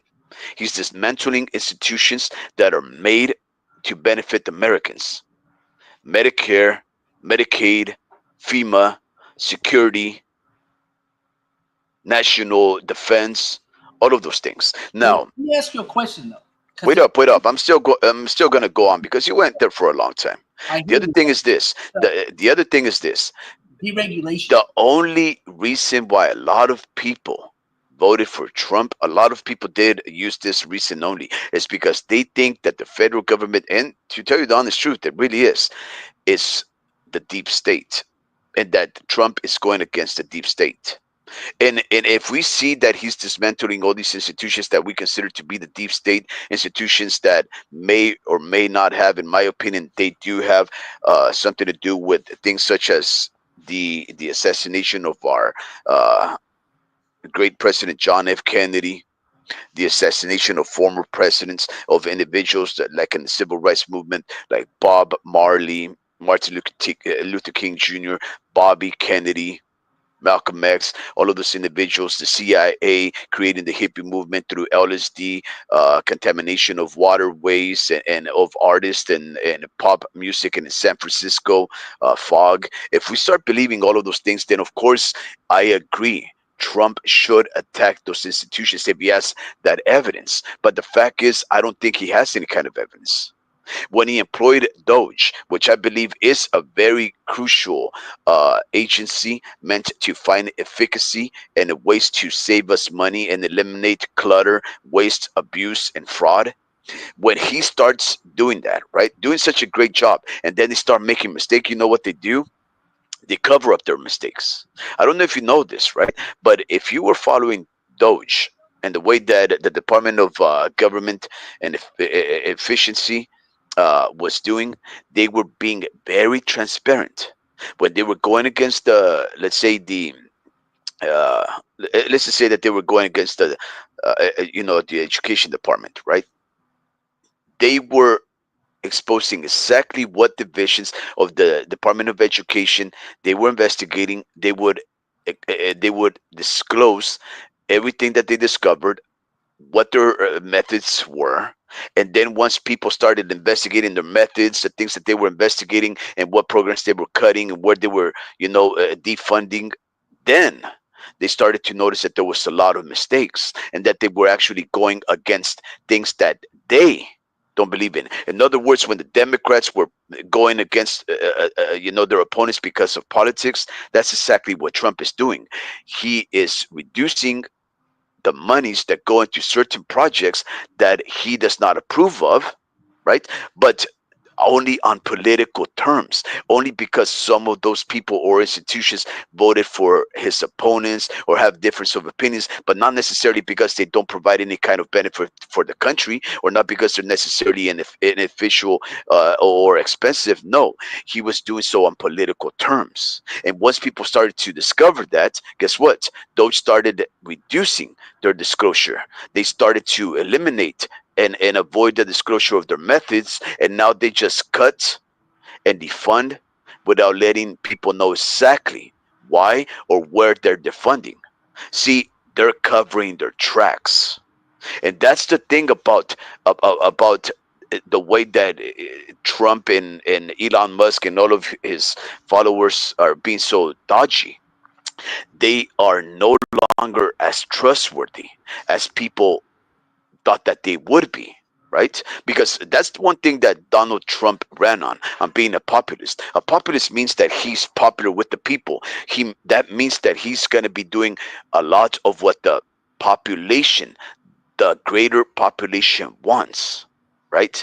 Now that he's doing so against them and without revealing that he's doing it for them, he's no longer a populist. He's a selfish, egotistical individual that's just attacking people based on their politics and not so much on whether or not they're providing a service to our country. My my matter of importance is the country and the well-being of our nation, not whether or not Trump feels happy and powerful. That's not my objective. I want the country to be in a better place. I don't necessarily want the Republicans to feel good about themselves just because they won and because the Democrats were corruptible and and offensive in the way that they attack people. No, no, no. I want a great country that runs efficiently and is productive and surpasses the limits and impressions and optics of politics. And right now, it seems all of this is politically driven, and that's where I feel a bit disappointed. It's 2 months in. Again, it's 2 months in. Look, like for I example, know that means we have how many? Like 50 more months left to go. hold on. This is what I'm trying to say. Good It, night, the Mexican G. it's barely things are barely starting, right? A lot of these things are he's taking away these programs and deregulating them, right? So you got to look at it like this. Let's talk about here in California. One of the states that you are required, or you're going to get fined, right? Is to have medical care insurance. You have to have health insurance. Okay. Now I don't know how many states in the United States you need to have that, right? But you get fined if you don't have health insurance. Now, maybe depending on how you look at the world view, but I don't feel that I should be fined if I don't have health insurance. To be honest with you, I don't feel like I should be fined if I don't have car insurance. Because the government should work like this. Okay? They should be able to provide health insurances, but it should be private.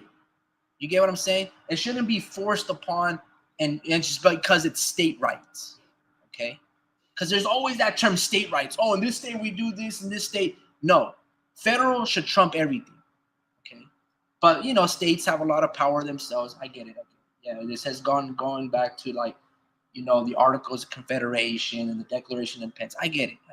But what I'm trying to say is this. I shouldn't be fined for not having these things. Now, if I have bad health, that's a result of me. Okay, whether if I don't eat good enough, or maybe I have a recessive gene that gets me to have that I'm sick, whether it's a respiratory system, whether I need insulin. Then if I need health insurance, I should be able to buy it for myself. I don't need the country to force me to get something that I don't need. Same thing with car insurance. Okay. It would be wise if you have an expensive car to get insurance, but I shouldn't be fined if I don't have it. Okay, now that there's premiums and there's regular and you can find cheap alternatives, I get it. But it shouldn't be forced and it shouldn't be a mandate. Okay, so a lot of these, the reason I preface this like this is, let's look at the Department of Education. Okay, I think there was like 2,000 to 6,000 employees in this thing. And let's say they oversee maybe high schools, colleges, and they allow Pell Grants and Cal Grants and all of these things, and scholarships and financial aid, whether it's through FAFSA, blah, blah, blah. But when we look at colleges, okay, if you can't afford it to pay out of pocket, Like they already gave us a K through 12 education, right? You know that's a United States thing and a global thing, not just United States, throughout the whole world. You know they educate their people. But if you want to go higher education in college, that should come out of your pocket. There really shouldn't be, financial aid for that, where they cover the cost. That's a luxury. That's higher education. You have to pay extra for that. So I don't feel like maybe the Department of Education is a program that can be eradicated. And you go through the list of other things as well. I don't see how this is a problem 2 months in, bro. I really don't. Because you have to understand, there's many ways to lower down a debt.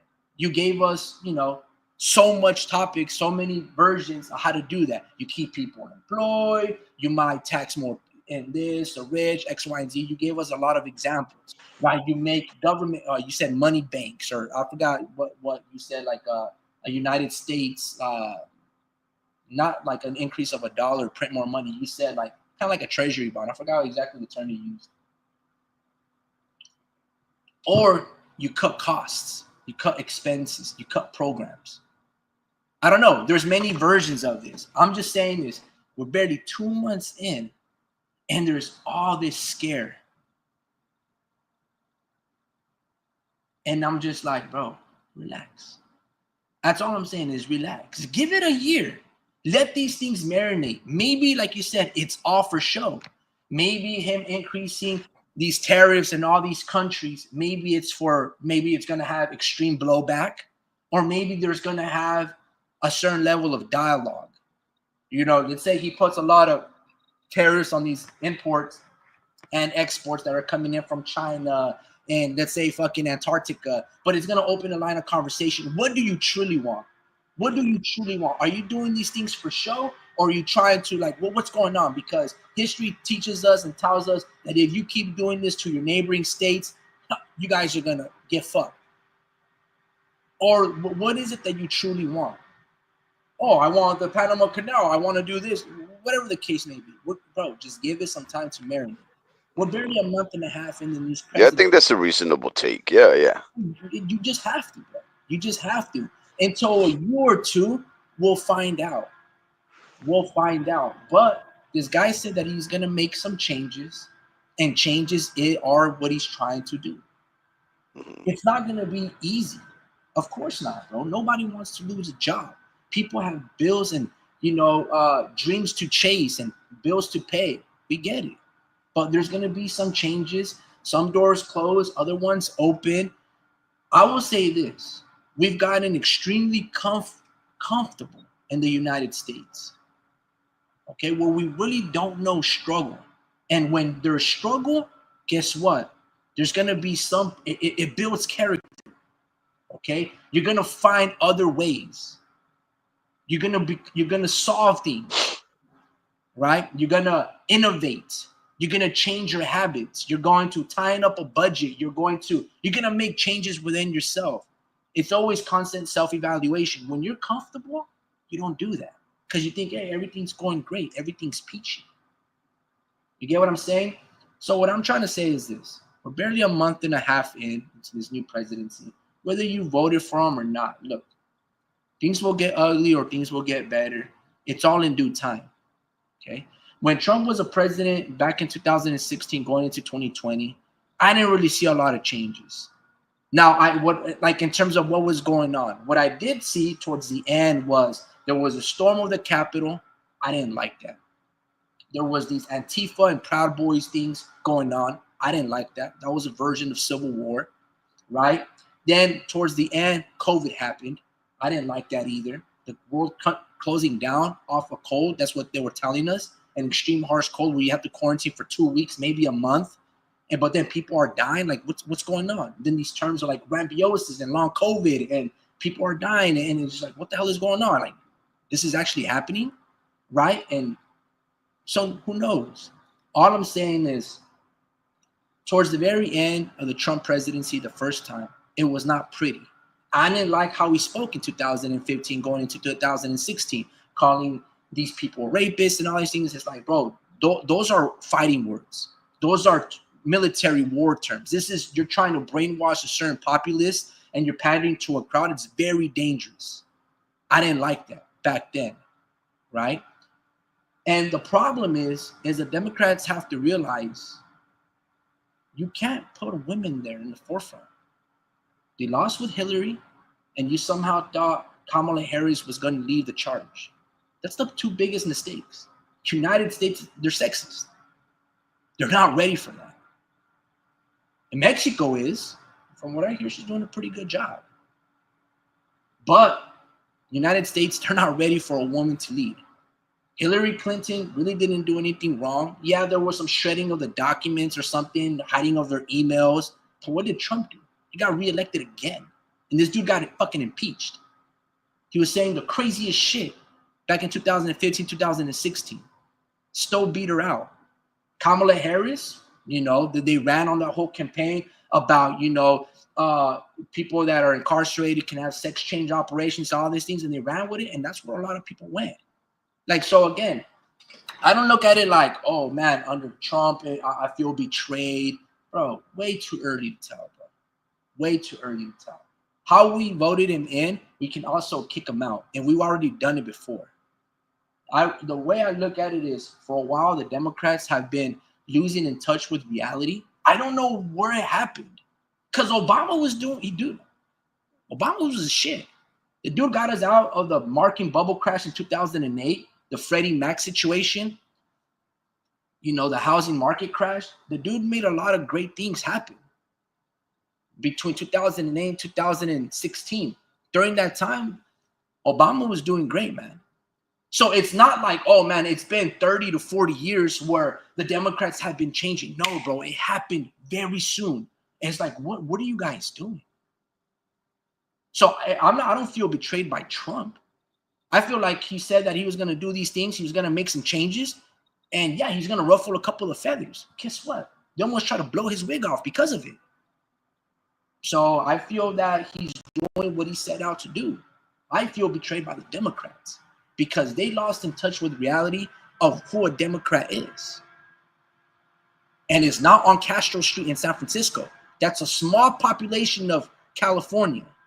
California thinks more like I do. And I won't even call myself a Republican. A Democrat does not mean a liberal. Fucking far from it. I don't know where they got in through their head that a Democrat means a liberal. Absolutely not. So that's what they have to understand, these things. They have to, and it's not about reshaping the Democratic class and making a podcast. No, dude. It's just, you have to pander to what a Democrat is. And it's not, I'm not going to use the freaks word, but they're not the freaks from Castro Street in San Francisco. It's not what a Democrat looks like. No, not a Democrat. Yeah, that's exactly, and that's the thing, homie Ricky. And here's the thing, bro. Like El Pachuco puts it so succinctly, right? He says matters seem to get progressively worse. Think about that. That's almost an oxymoron, right? The term progressive and worse put together. But that's exactly what it is, because the other definition for progressive, right, means incrementally or over time to change, right? So matters seem to get progressively worse. He says, nothing changes. Matters seem to get progressively worse. I gave up, which is exactly what the system was designed to do. Okay. In 2025, are we worse now than we were, let's say, in the 60s, in the 40s? You know what I mean? In the 80s, in the 90s? Now, I know that back when we talk about inflation in the housing market, or is everything just relative? Like, there's always this scale that they always like to show in economics class, you know what I mean? That, like, all of this thing increases, the 1% have all this, and then everyone, like you said, there's no middle class. It's just rich or you're poor, right? And all of these things are very expensive, stuff like that. But let me tell you this. I would consider myself poor. I would consider myself poor. but I don't feel poor. Okay? Because my dream was never to, let's say, be an owner of a mansion. My dream, honestly, was not even to be a homeowner. My dream was not really to own a car or multiple cars. You get what I'm saying? My dream was not to, let's say, and that might be people's dream. You get what I'm saying? But I would say that, hey, bro, I'm poor, right? But I don't feel poor. And this is why I don't feel poor. Because while I might not have a Ferrari or Lamborghini, I have 4 vehicles. One is too many, like, goddamn. But I have 4. Now, these aren't state-of-the-art vehicles. They're not. You know, there might be 2 that are getting prepped for a show car or whatever the case may be. But, you know, I'm driving 2,000 vehicles, daily commuters. You know, I don't feel like, bro, how can I feel poor having 4 vehicles? Okay? I have 3 fucking computers. One is too many. Why do I have 3? Now, to be fair, I've accumulated these things over time. You get what I'm saying?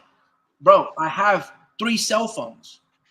2 of them don't work. That means they turn to work and stuff like that. But again, I accumulated over the time. These 2 things are basically disposable. They're in a cabinet drawer. I would consider myself poor. But how poor am I if I have these things? I don't. Well, let's look at that, right? You said, did you say the 50s or the 60s? Hold on. I can drive to San Francisco. I can go to Yosemite. I can go to Lake Tahoe. I can go see El Pachuco to Texas. Not often and visit him, but I can go out there and fly out.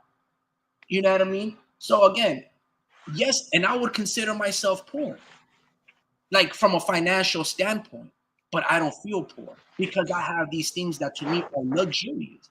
Bro, I was happy with a fucking aqua bag and some punching gloves and access to a gym. So wait, are you trying to ask a question or are you trying to answer yourself? No. So what I'm saying is the system, I'm going to El Pachuco statement. The system is designed to do. So what I'm saying is if we compare ourselves to the 60s, people are making, I don't know, but let's go to Mad Men times, the Great Depression. What are the wages? What are the hourly wages then? Maybe 50 cents, $1, $2 an hour. You get what I'm saying? So yes, things have grown. But for example, I go back to my parents, how they came here in the United States. Okay. From Mexico to the United States. They came here with families during the Bracero program, things of that nature. And there was basically 6 families living in a house. And eventually they all worked, they all lived under the same roof. Then they eventually branched out in the same city and they bought these other homes. We're not doing that. We're not doing that. Are we moving to a different state that we can possibly afford? Are we moving to, let's say, Idaho? Are we moving to, let's say, Indiana, where I can get a home for like $50,000? Am I saving up $50,000 in 5 years so I can go buy a $150 home, let's say? And no, we want to live in the rich states. But we're not willing to work 2 to 3, 4 jobs in order to do so. Now you can be like, God damn, I'm supposed to be living that. I'm supposed to be doing 2, 3, 4 jobs. Well, if you want a fucking big ass home in one of the most luxurious states, probably, bro. So you got to get your grind on. Because if you don't have 6 people to have that same vision and dream like our parents did, things didn't just happen overnight. They weren't getting paid the hourly wages that we are getting paid back then. And Pachuco hits us with some stats. Hold on. The distribution of resources and wealth has definitely become severely distorted. The 1% own 99% of the resources. It's an oligarchy. The large number of billionaires is mind-blowing and unruly. So yeah, so that's one of the graphing charts that they always show in the economics classes, right? Like 1% own 99% of all of these things, and it's true. And that's probably how it's always going to continue to be, even from the days of the kings and queens to the King Henrys, to all of these Sir Isaacs and all of these things. It's always been like that. So I always look at it like this. Our parents took a pilgrimage from where they were living in Mexico into the United States. Without knowing the language, they eventually learned it. They bought homes. I'm saying, are we doing that? Are we going to, again, your guys' dreams might be to own multiple homes. I can go on, give me a second. Hold on, let me private some stuff. I can go to, let me see, Indiana homes. I don't want to live in Indiana. See, that's the thing, though, homie Ricky. That's the one thing that I you have to ask yourself, right? It's only through comparison. It's not necessarily what are you wanting to do in order to survive. Because if you're gonna do anything to survive, of course you will relocate. Of course you will take on two, three, four jobs. Of course you will rob, steal, cheat, or whatever, right? Because what you're talking about is survivability, right? But you have to ask yourself: is surviving necessarily being richer? Is you looking and having a positive perspective, a positive outlook necessarily mean you are in fact richer than the people back in the 50s? Homie Ricky, let me remind you that back in the 50s, back in the 60s, it was rare if there was a woman working. The reason why there was women not working was not necessarily because they couldn't get jobs.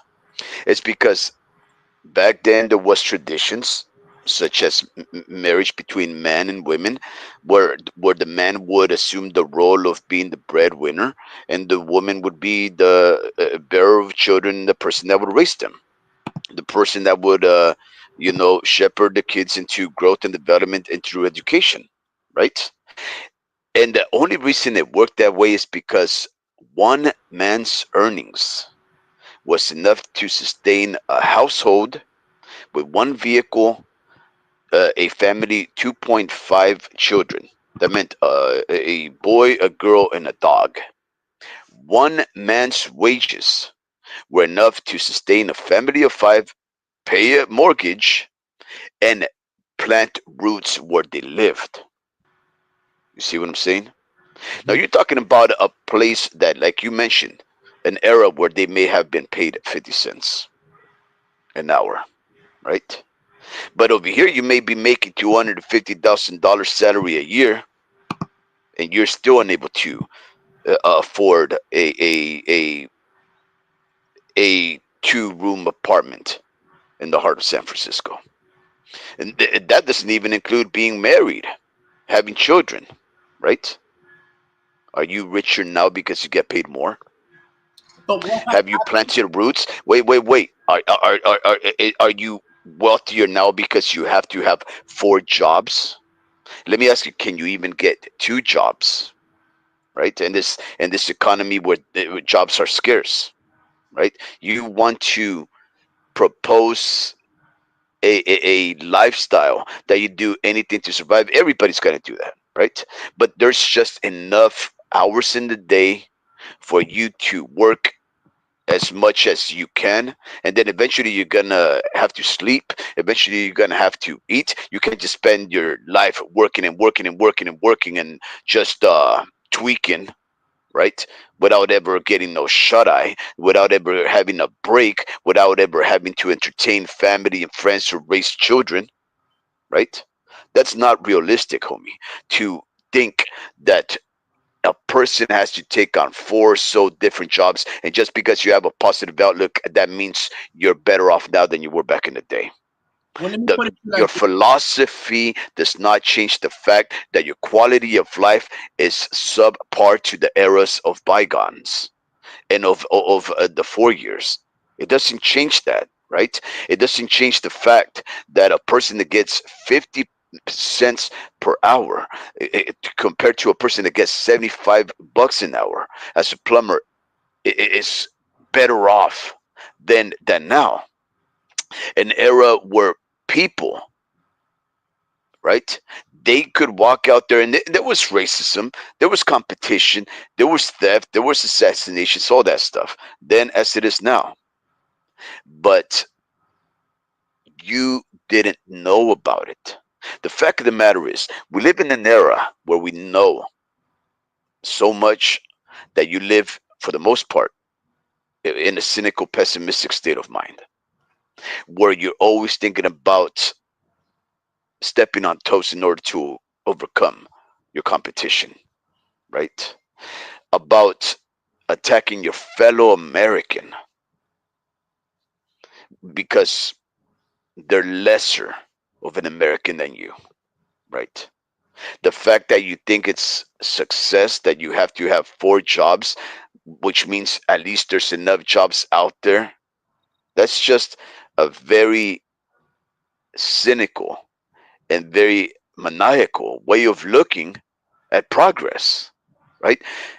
I would wager, homie, to say that being one man coming home to a lovely wife who has prepared home cooked meals, and your children are right there at the living room without their devices, without their 3 or 4 computers, with just books written on paper and not on tablets, sitting right there, and maybe with the black and white 14-inch screen TV, that quality of life was so much better than the one we have now, even with all the bells and whistles and trinkets and gadgets that you've considered to be progress.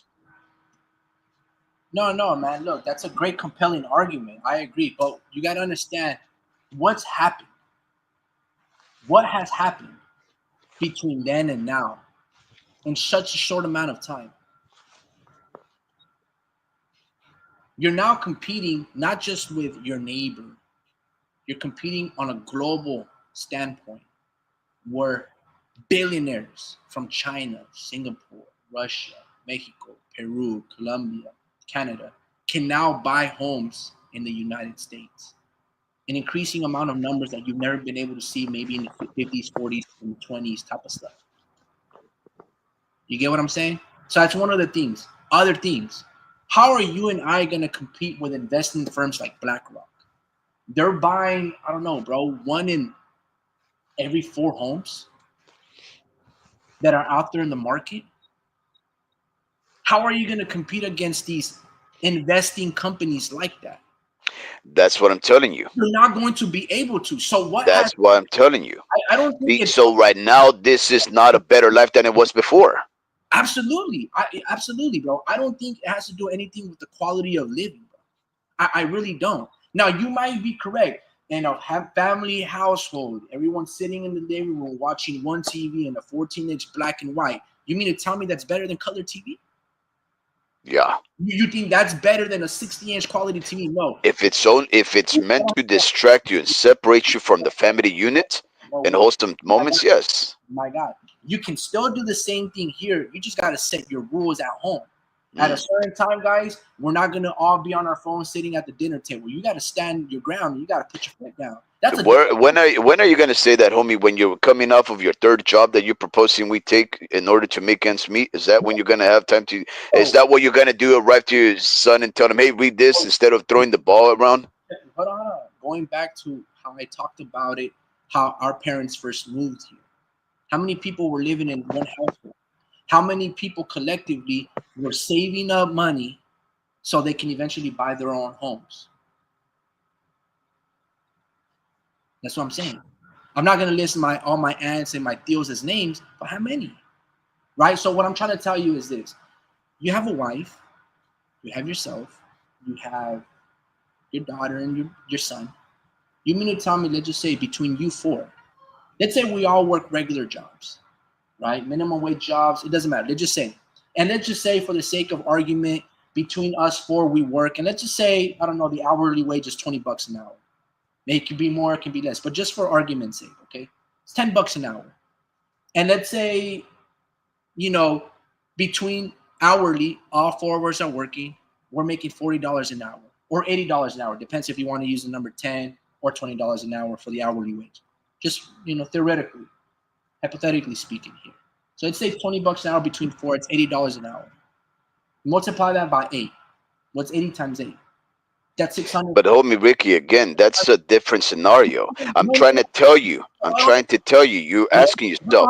What I'm Wait, trying wait, wait, wait, wait. I'm trying to tell you. I'm not trying to tell you that you can't make it. Because what you're proposing, what you're talking about, is how to make it. I'm trying to tell you how your question is not being answered by your proposal. Look, it's not so much about comparing ourselves to then and then. The times have changed, and you got to Of adapt. course, but your question was not that. You got hold on. So what I'm trying to say is this: I can work 2, 3 jobs, whatever's. Maybe you might say you might not have enough time, but you got to make sacrifices.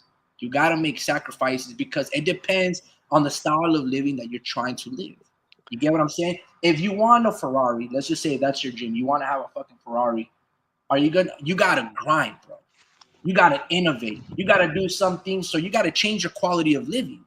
You gotta change your perspective on things. You get what I'm saying? So if I were to tell you, okay, I'm poor, I don't feel poor. And is it not because I have this optimistic point of view? It's because what I see as valuable or what I see as being rich doesn't just amount to me having the best car or living debt free. Look, it's like this. I feel rich if I'm not in debt.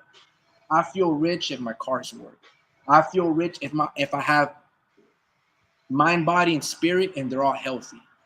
I feel rich if I don't have a broken ankle or a broken shoulder.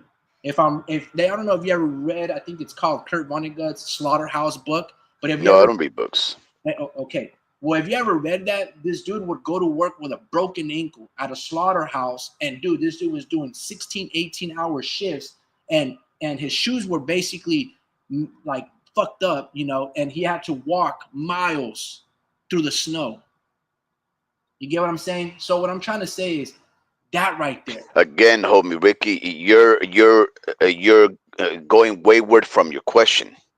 We're not talking about you can't make it. See, this is what the direction of your conversation has led to. Your question was, do we have it better now than we did before? Right? Absolutely, bro.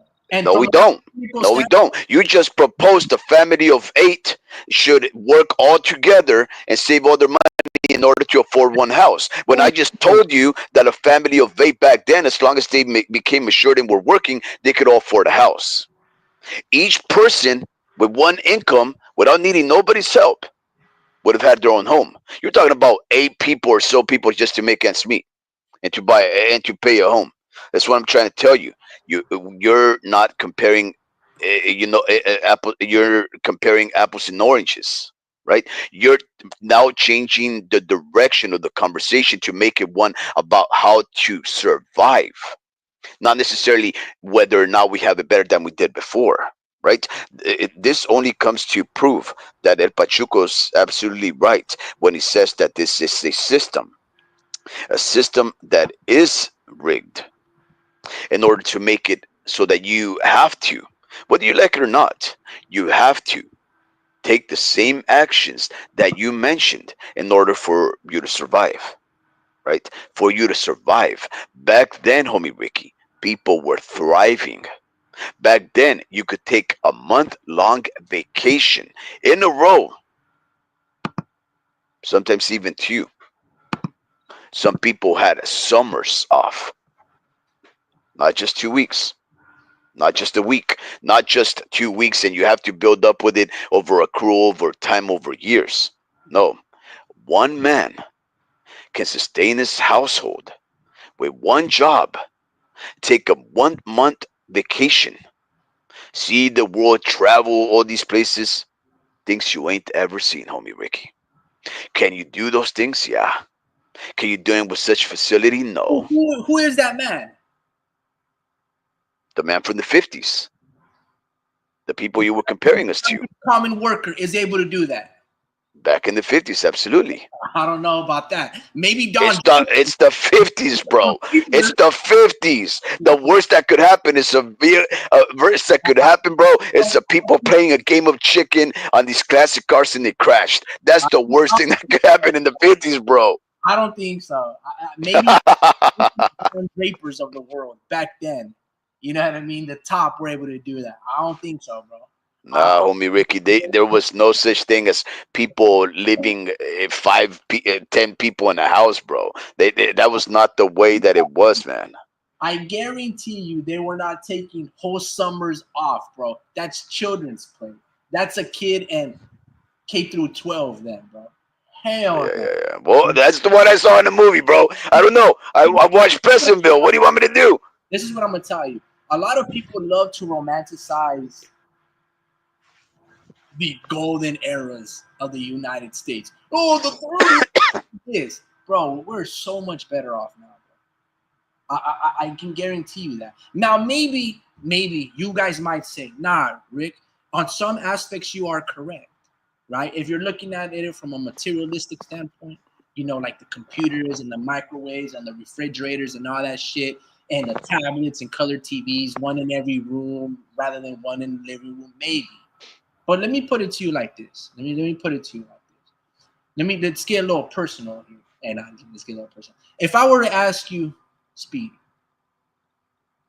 what is your dream?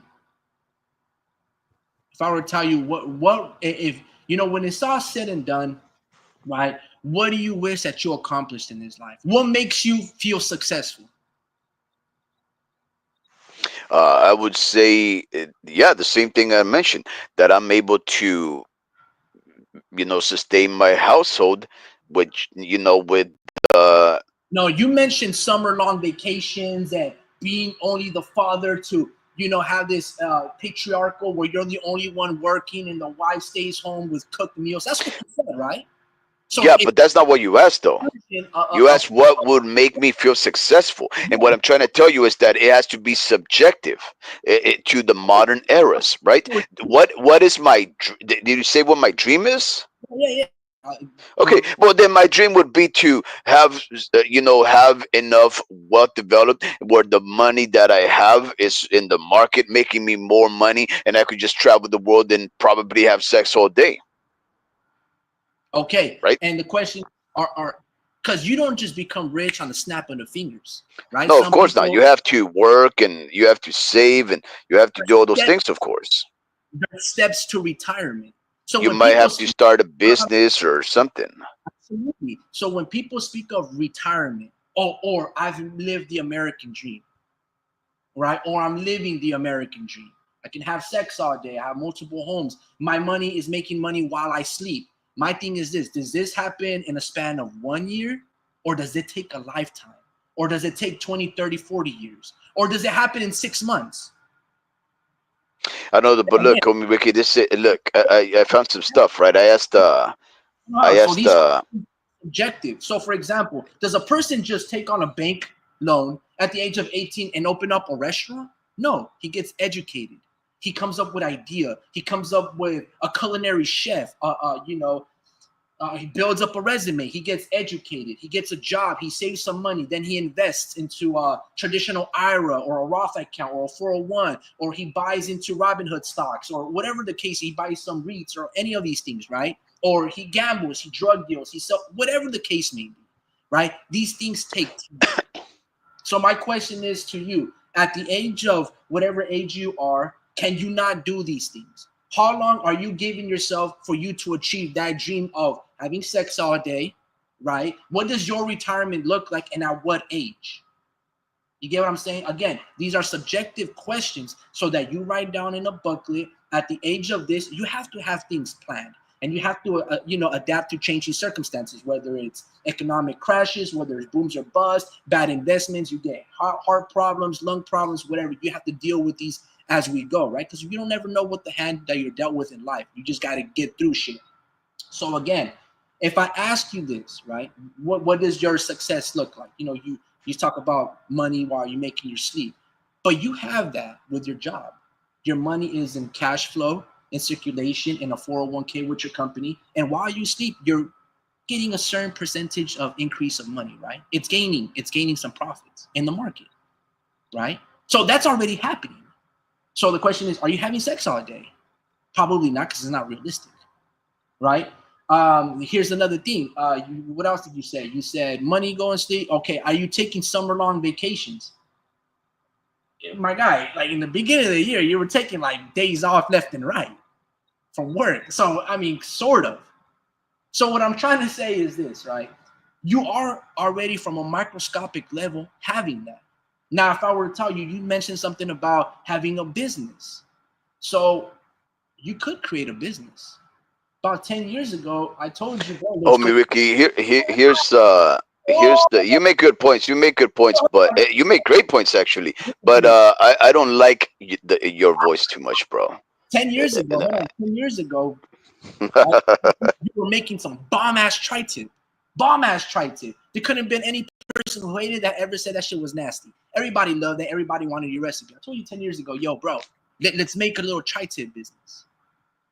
So you could have been a business owner. You get what I'm saying? But Yeah, but remember when I asked you help me sell some what you want? You didn't want nothing. You just wanted to take the easy way in. You didn't even want to prove yourself. But here's the thing, bro. Let's here's life happens for me, Ricky. Remember when you were a cinematographer, screenwriter, okay, so let's right? talk about What that. happens? Hold on. What? So, No, I don't want to go. I have to go to sleep, bro. I work. I nah, work. You work until what? 4 o'clock in the morning? I should have left 30 minutes ago. But what I'm trying to tell you is this: it's easier. It's easier said than done, homie Ricky. These I, lofty ideas where you have an answer to everything, that's not realistic. And no, if that was the case, I want you to prove that, right? check this Like out. I want you to get up and make these big things where you don't have to work 3 or 4 jobs to make ends meet. I want you to help maintain a household with one income, right? And it's obviously possible. It's obviously possible, but not everybody can do it, right? Not everybody in this era can do it. Just like not everybody is going to be poor. Like, come on, man. Look. This is what I'm trying to say. Is this. I give you 5 minutes, bro, because I gotta go to sleep. Ah, bro, you've been harping on me. Hey, I'm sorry. No, bro, I'm sorry. You've been talking for a long time, and I do have to go to sleep. Hold on. I haven't gone live since pretty much the beginning of the year. You've been Five telling me minutes, bro. I still that doesn't change the fact that I gotta go to sleep. to leave. Hold on. I get it. You gotta go to sleep. I get it. So this is what I'm trying to say. 12:25. So 25. See, I lost my train of thought, but what I was saying is this. I went to school at 18. I went to San Francisco. I wanted to learn how to make movies, and I wanted to learn how to tell stories. I have probably 25 scripts that I've written. Some of them are incomplete. Some of them have 200 pages. Some of them are 80, right? So I went to school to learn a trade, like editing, computer software, whatever, filmmaking, using cameras, bought lights, all of these stuff, right? And I actually got this stuff done, right? I made a couple of projects, tried to build some channels, made a couple of music videos. Then somewhere along the way, okay, we're getting personal, you know what I mean? I was like, all right, I got to pay off this school debt. So I fucking became a cop, right? For a little bit. So what I'm trying to say is this. You got to fucking figure it out, bro. You get what I'm saying? I fucking hated that job. But it was able to pay off some stuff. You get what I'm saying? So what I'm trying to say is I didn't really like a lot of the shit that I was doing. But I knew that I was able to buy this camera. And then what happens afterwards? Bro, now you got to grind on yourself. And I've gotten a little complacent, Again, I'm not going to blame my situation. I'm not going to blame my woman. But, you fall in love and things, you change a little course of direction. You're in that little bubble phase, the love phase and stuff like that. And you get a little comfortable. At least I'm speaking from my perspective. I got a little comfortable. Now I'm getting back into that grind slowly, right? I can show you guys my projects and stuff like that. But that's what I'm saying, Speed. It can still happen. But my thing too, for your level of success, what is the timetable?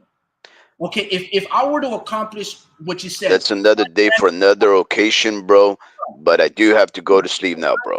do I have to be 32 years old? Do I have to be 29 years old? Do I have to be 42? At what age? As long as one man can make it and pay, the bills with just one person working. What's that time age look like? Why couldn't that be 55, 42? Why can't it be 29? What is the cutoff age? Because it sounds like if you're trying to be a millionaire at the age of 20, bro, you're a fucking golden child. That's Steve Jobs. That's a Bill Gates. What are we talking about here? I believe you're gonna have to go on this on the soliloquy, homie Ricky. You're gonna have to hold the channel on yourself. You obviously have many more hours to go to work. You still have to work. You can go this show, and I know about shows that are around this time in the morning, around the Texas time. It's 2:30. You know, in New York, it's 3:30. There's people all over the world. There's gonna be somebody listening to you, but unfortunately, because I should have gone to sleep an hour ago, maybe 25 minutes ago, it will not be me. Homie Ricky, thank you very much for hosting this live. It's good to have you back, though. Right? This is what it feels like, homie Ricky, when I we probably won't be discuss live. lively conversations. Now I What hear is you. that? Yeah, I'm probably gonna end the live. Look, I only go live because you guys want to come live. I Yeah, we don't. wanted to talk boxing, but the last hour or so, we talked about politics. And to tell you the You honest truth, like I'm completely out of my element, bro. I don't follow politics anymore. I'm worried about making ends meet and raising children and play baseball with them, and going to work on time. you opened up this can of worms like an hour. Okay, and I'm trying to close it for the last 30 minutes, bro. I hear you, man. But yeah, look, guys, good night, man. It was great seeing you guys at Pachuco. It's always a blessing, brother. The Mexican team, Mexican G, Javi Neri, Vince Vargas, all you guys, man. Mexican legends, one. legends. Dude, this is fucking. It's very enjoyable. It's just these guys like to. But I do like your perspectives, homie. I do like your perspectives. I'm always gonna be optimistic, man, because I feel like, yeah, I feel like if we all wanted to really be real, it comes to a community. But that being said, guys, have a good night. The Mexican G, energy, and Pachuco. The working class makes the world go round. Bezos and Amazon would be nothing without the working class. Absolutely, I agree. Um, let's see. Am I reading more? What the fuck? These vatos are still live. Must be on a sick one. Anyway, guys, y'all have a good one. And Pachuca goes, not necessarily. The 50s and the 60s witnessed a middle class where a man could work a single job, say at a hardware store, and raise a family in a home with a stay at home wife. Yeah, that would be great. I'm not even going to lie to you. That's actually pretty cool. But yeah, guys, on that energy, Scott the energy, fucking guy, dude. Y'all have a good night. Always think optimistic, man. I understand that times are always changing. We get caught up in blaming fingers and what it is. But again, everybody's success looks completely different. So just make sure that we really focus and dial in. Let's just not make no excuses, man. If you want that six pack, bro, wake your ass up at 4 a.m., knock out 100 sit-ups. You get what I'm saying? Go take a nap, quick little shower, whatever the case may be. Wake up before you go to work, boom, another sit-ups. Drink water. You get that craving, fuck that craving. Drink water. Knock out when you go to the restroom, another sit-ups. Boom, I guarantee you 3 months notice, you got that six-pack that you wanted. No excuses, man. You got to grind that shit, and it'll happen. Consistency, hard work, be faithful. Bro, just stick to a plan. Have a plan. Map it out. Have a little notebook, right? Make promises to yourself and be consistent with it. I guarantee you it'll happen. You get what I'm saying? And be honest with yourself and be realistic with yourself. And if you have a little bounce back, a little withdrawal, it's all good. Get it back the next time. You have your little cheat day. Boom. It is what it is. Bring it back. All of this stuff is attainable. You want big shoulders? No excuses. How many push-ups did you do? You get what I'm saying? You want thighs? How many lunges did you do? All of this is achievable. If you guys want a home, make it happen. It might not be in that beautiful state of California, Texas, Florida, but you can make a beautiful home. Home is where you make it. Home is where you're at. You get what I'm saying? So all of this thing is achievable. It's going to require sacrifice. Believe in yourself. And that shit can happen. All right? If your job is to have 1 million subscribers, innovate something, build a platform. It's not my goal, but you get what I'm saying? It's all achievable. Just focus on yourself. I guarantee you it'll happen. But yeah, man, I don't know when I'll go live. Maybe when I'll go live, I'll show some content of me sparring my nephew. Maybe we'll have some footage. I've been promising you guys these things. I mean, not promise. I never promised things like that. But I said that I was going to go out and get some of these things. I'm trying to make it happen for you guys just to spice things up. I know I've been lacking a little bit with these lives, posting more fights and all these things. It's not my calling to really talk boxing. It's just my brother loves it. He's got a couple kids that are boxing, so he really wants to get that grind. A lot of these amateurs that my nephew has sparred, they're turning 18, and a lot of them are having the pro debuts. A couple of them that you've seen here on the channel in the amateurs. So maybe my nephew will. I don't know. I haven't really had a conversation with like that. We've just been playing baseball. As one of my nephews have been doing that, man. But everything is achievable. The Mexican G, last time we spoke, you said that you had left your job. I think you said that you got another one. Little by little, bro, just be consistent, man. And, keep talking shit to the Robert Guerreros, bro. That's my peoples, but that's some funny stuff, man. But, yeah, guys, Pachuco, anything can be achievable. But I agree, bro. The working class, there has to be a change. And hopefully these issues do get addressed. Because, man, working one job, your wife staying at home, right? Being able to have your own home, bro, and you don't have to stress, right, so much about these things. That would be fantastic. I hear you, bro. I hear you. Maybe those times are gone. Maybe we have to rethink our strategy of how we make that come about. But we'll see. The Mexican G goes, buenas noches, Mexicana. I was sparring my abuela today. I stopped her in round one. I stopped her in a body shot. Yeah, I hear you, bro. Yeah, man. On that note, guys, I'm going to let you guys be. Get some rest. Big fights. Tim Tszyu bounce back versus Joey Spencer. I like Tim Tszyu, but I'm going to root for Joey Spencer. I've always liked that kid. He looked like shit against Jesus Ramos, but I'm just a big fan of Jesus Ramos. I thought they robbed him against Erickson Lubin under that Canelo Jermell Charlo undercard. I would love to see Jermell Charlo come back and fight. Hopefully soon, him and his brother. I fucking miss the Charlo twins, bro. I was a big fan of them. Look, man, I'm just a fan of people, and I'm always rooting for people to succeed and chase their dreams and make that shit come true. You know what I mean? So hopefully all those things and realities do come true in your guys' household. Just don't lose faith and be consistent. I mean, I can't really preach. You have to be mentally strong, man. And that comes with faith and faith in oneself. Don't put it on anybody else, man. You didn't do those push-ups because you didn't want it. Period. And Pachuca goes, man, she let you win. No, hurt her bad. She had to call life in there. But all these things can be achievable, man. And, yeah, let's say hopefully things, again, from a political standpoint, we have time. 2 months in. Give the man some time. And if in under a year he sucks ass or over a year he puts us in a worse situation, just boot him out. And let's bring back Barack Obama. I don't know. Whatever you guys believe in, man. But that being said, Vince, buenas noches, bro. Have a good night. Mexican G, same to you, bro. And Pachuco. Good boxing fights this weekend. I'm very excited. And the Mexican G says the Charlos dropped some slapper fights. Yeah, man. They for a moment they were good, bro. They had the boxing on edge. Jamal Charlo knocking out guys like Julian J. Rock Williams. Those days are long gone. Brian Castano fucking having that draw with Jamel and then having that rematch, bro. Just some legendary moments. And then I don't know, bro. That PBC Island is like, come on.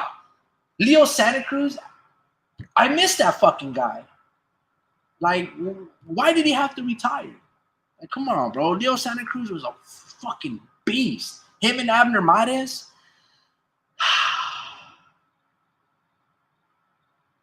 Like, I'm trying to get hyped for boxing, but when these fighters are retiring at the age of 29, 30 years old, and then guys like Keith Thurman come out of retirement, oh, man, it's so hard. Well, yeah, motherfuckers, what happens when you try to retire at 30 years old and you've been inactive and not working a regular job 3-4 years of retirement? Yeah, that money's going to run low. You're grinding, Keith. You should be in your prime right now, bro. You should be knocking out these dudes. The reality is he didn't want it enough. Dude was lethargic. He didn't want to. I remember an interview from Keith Thurman. Like, you know what, guys? I'll stay here for another time. I said I was going to get off. Guys, have a good night, man. It's great to talking to you guys and checking up how you guys been. But yeah, Mexican G goes, go to bed. I hear you guys, man. To the next one, man.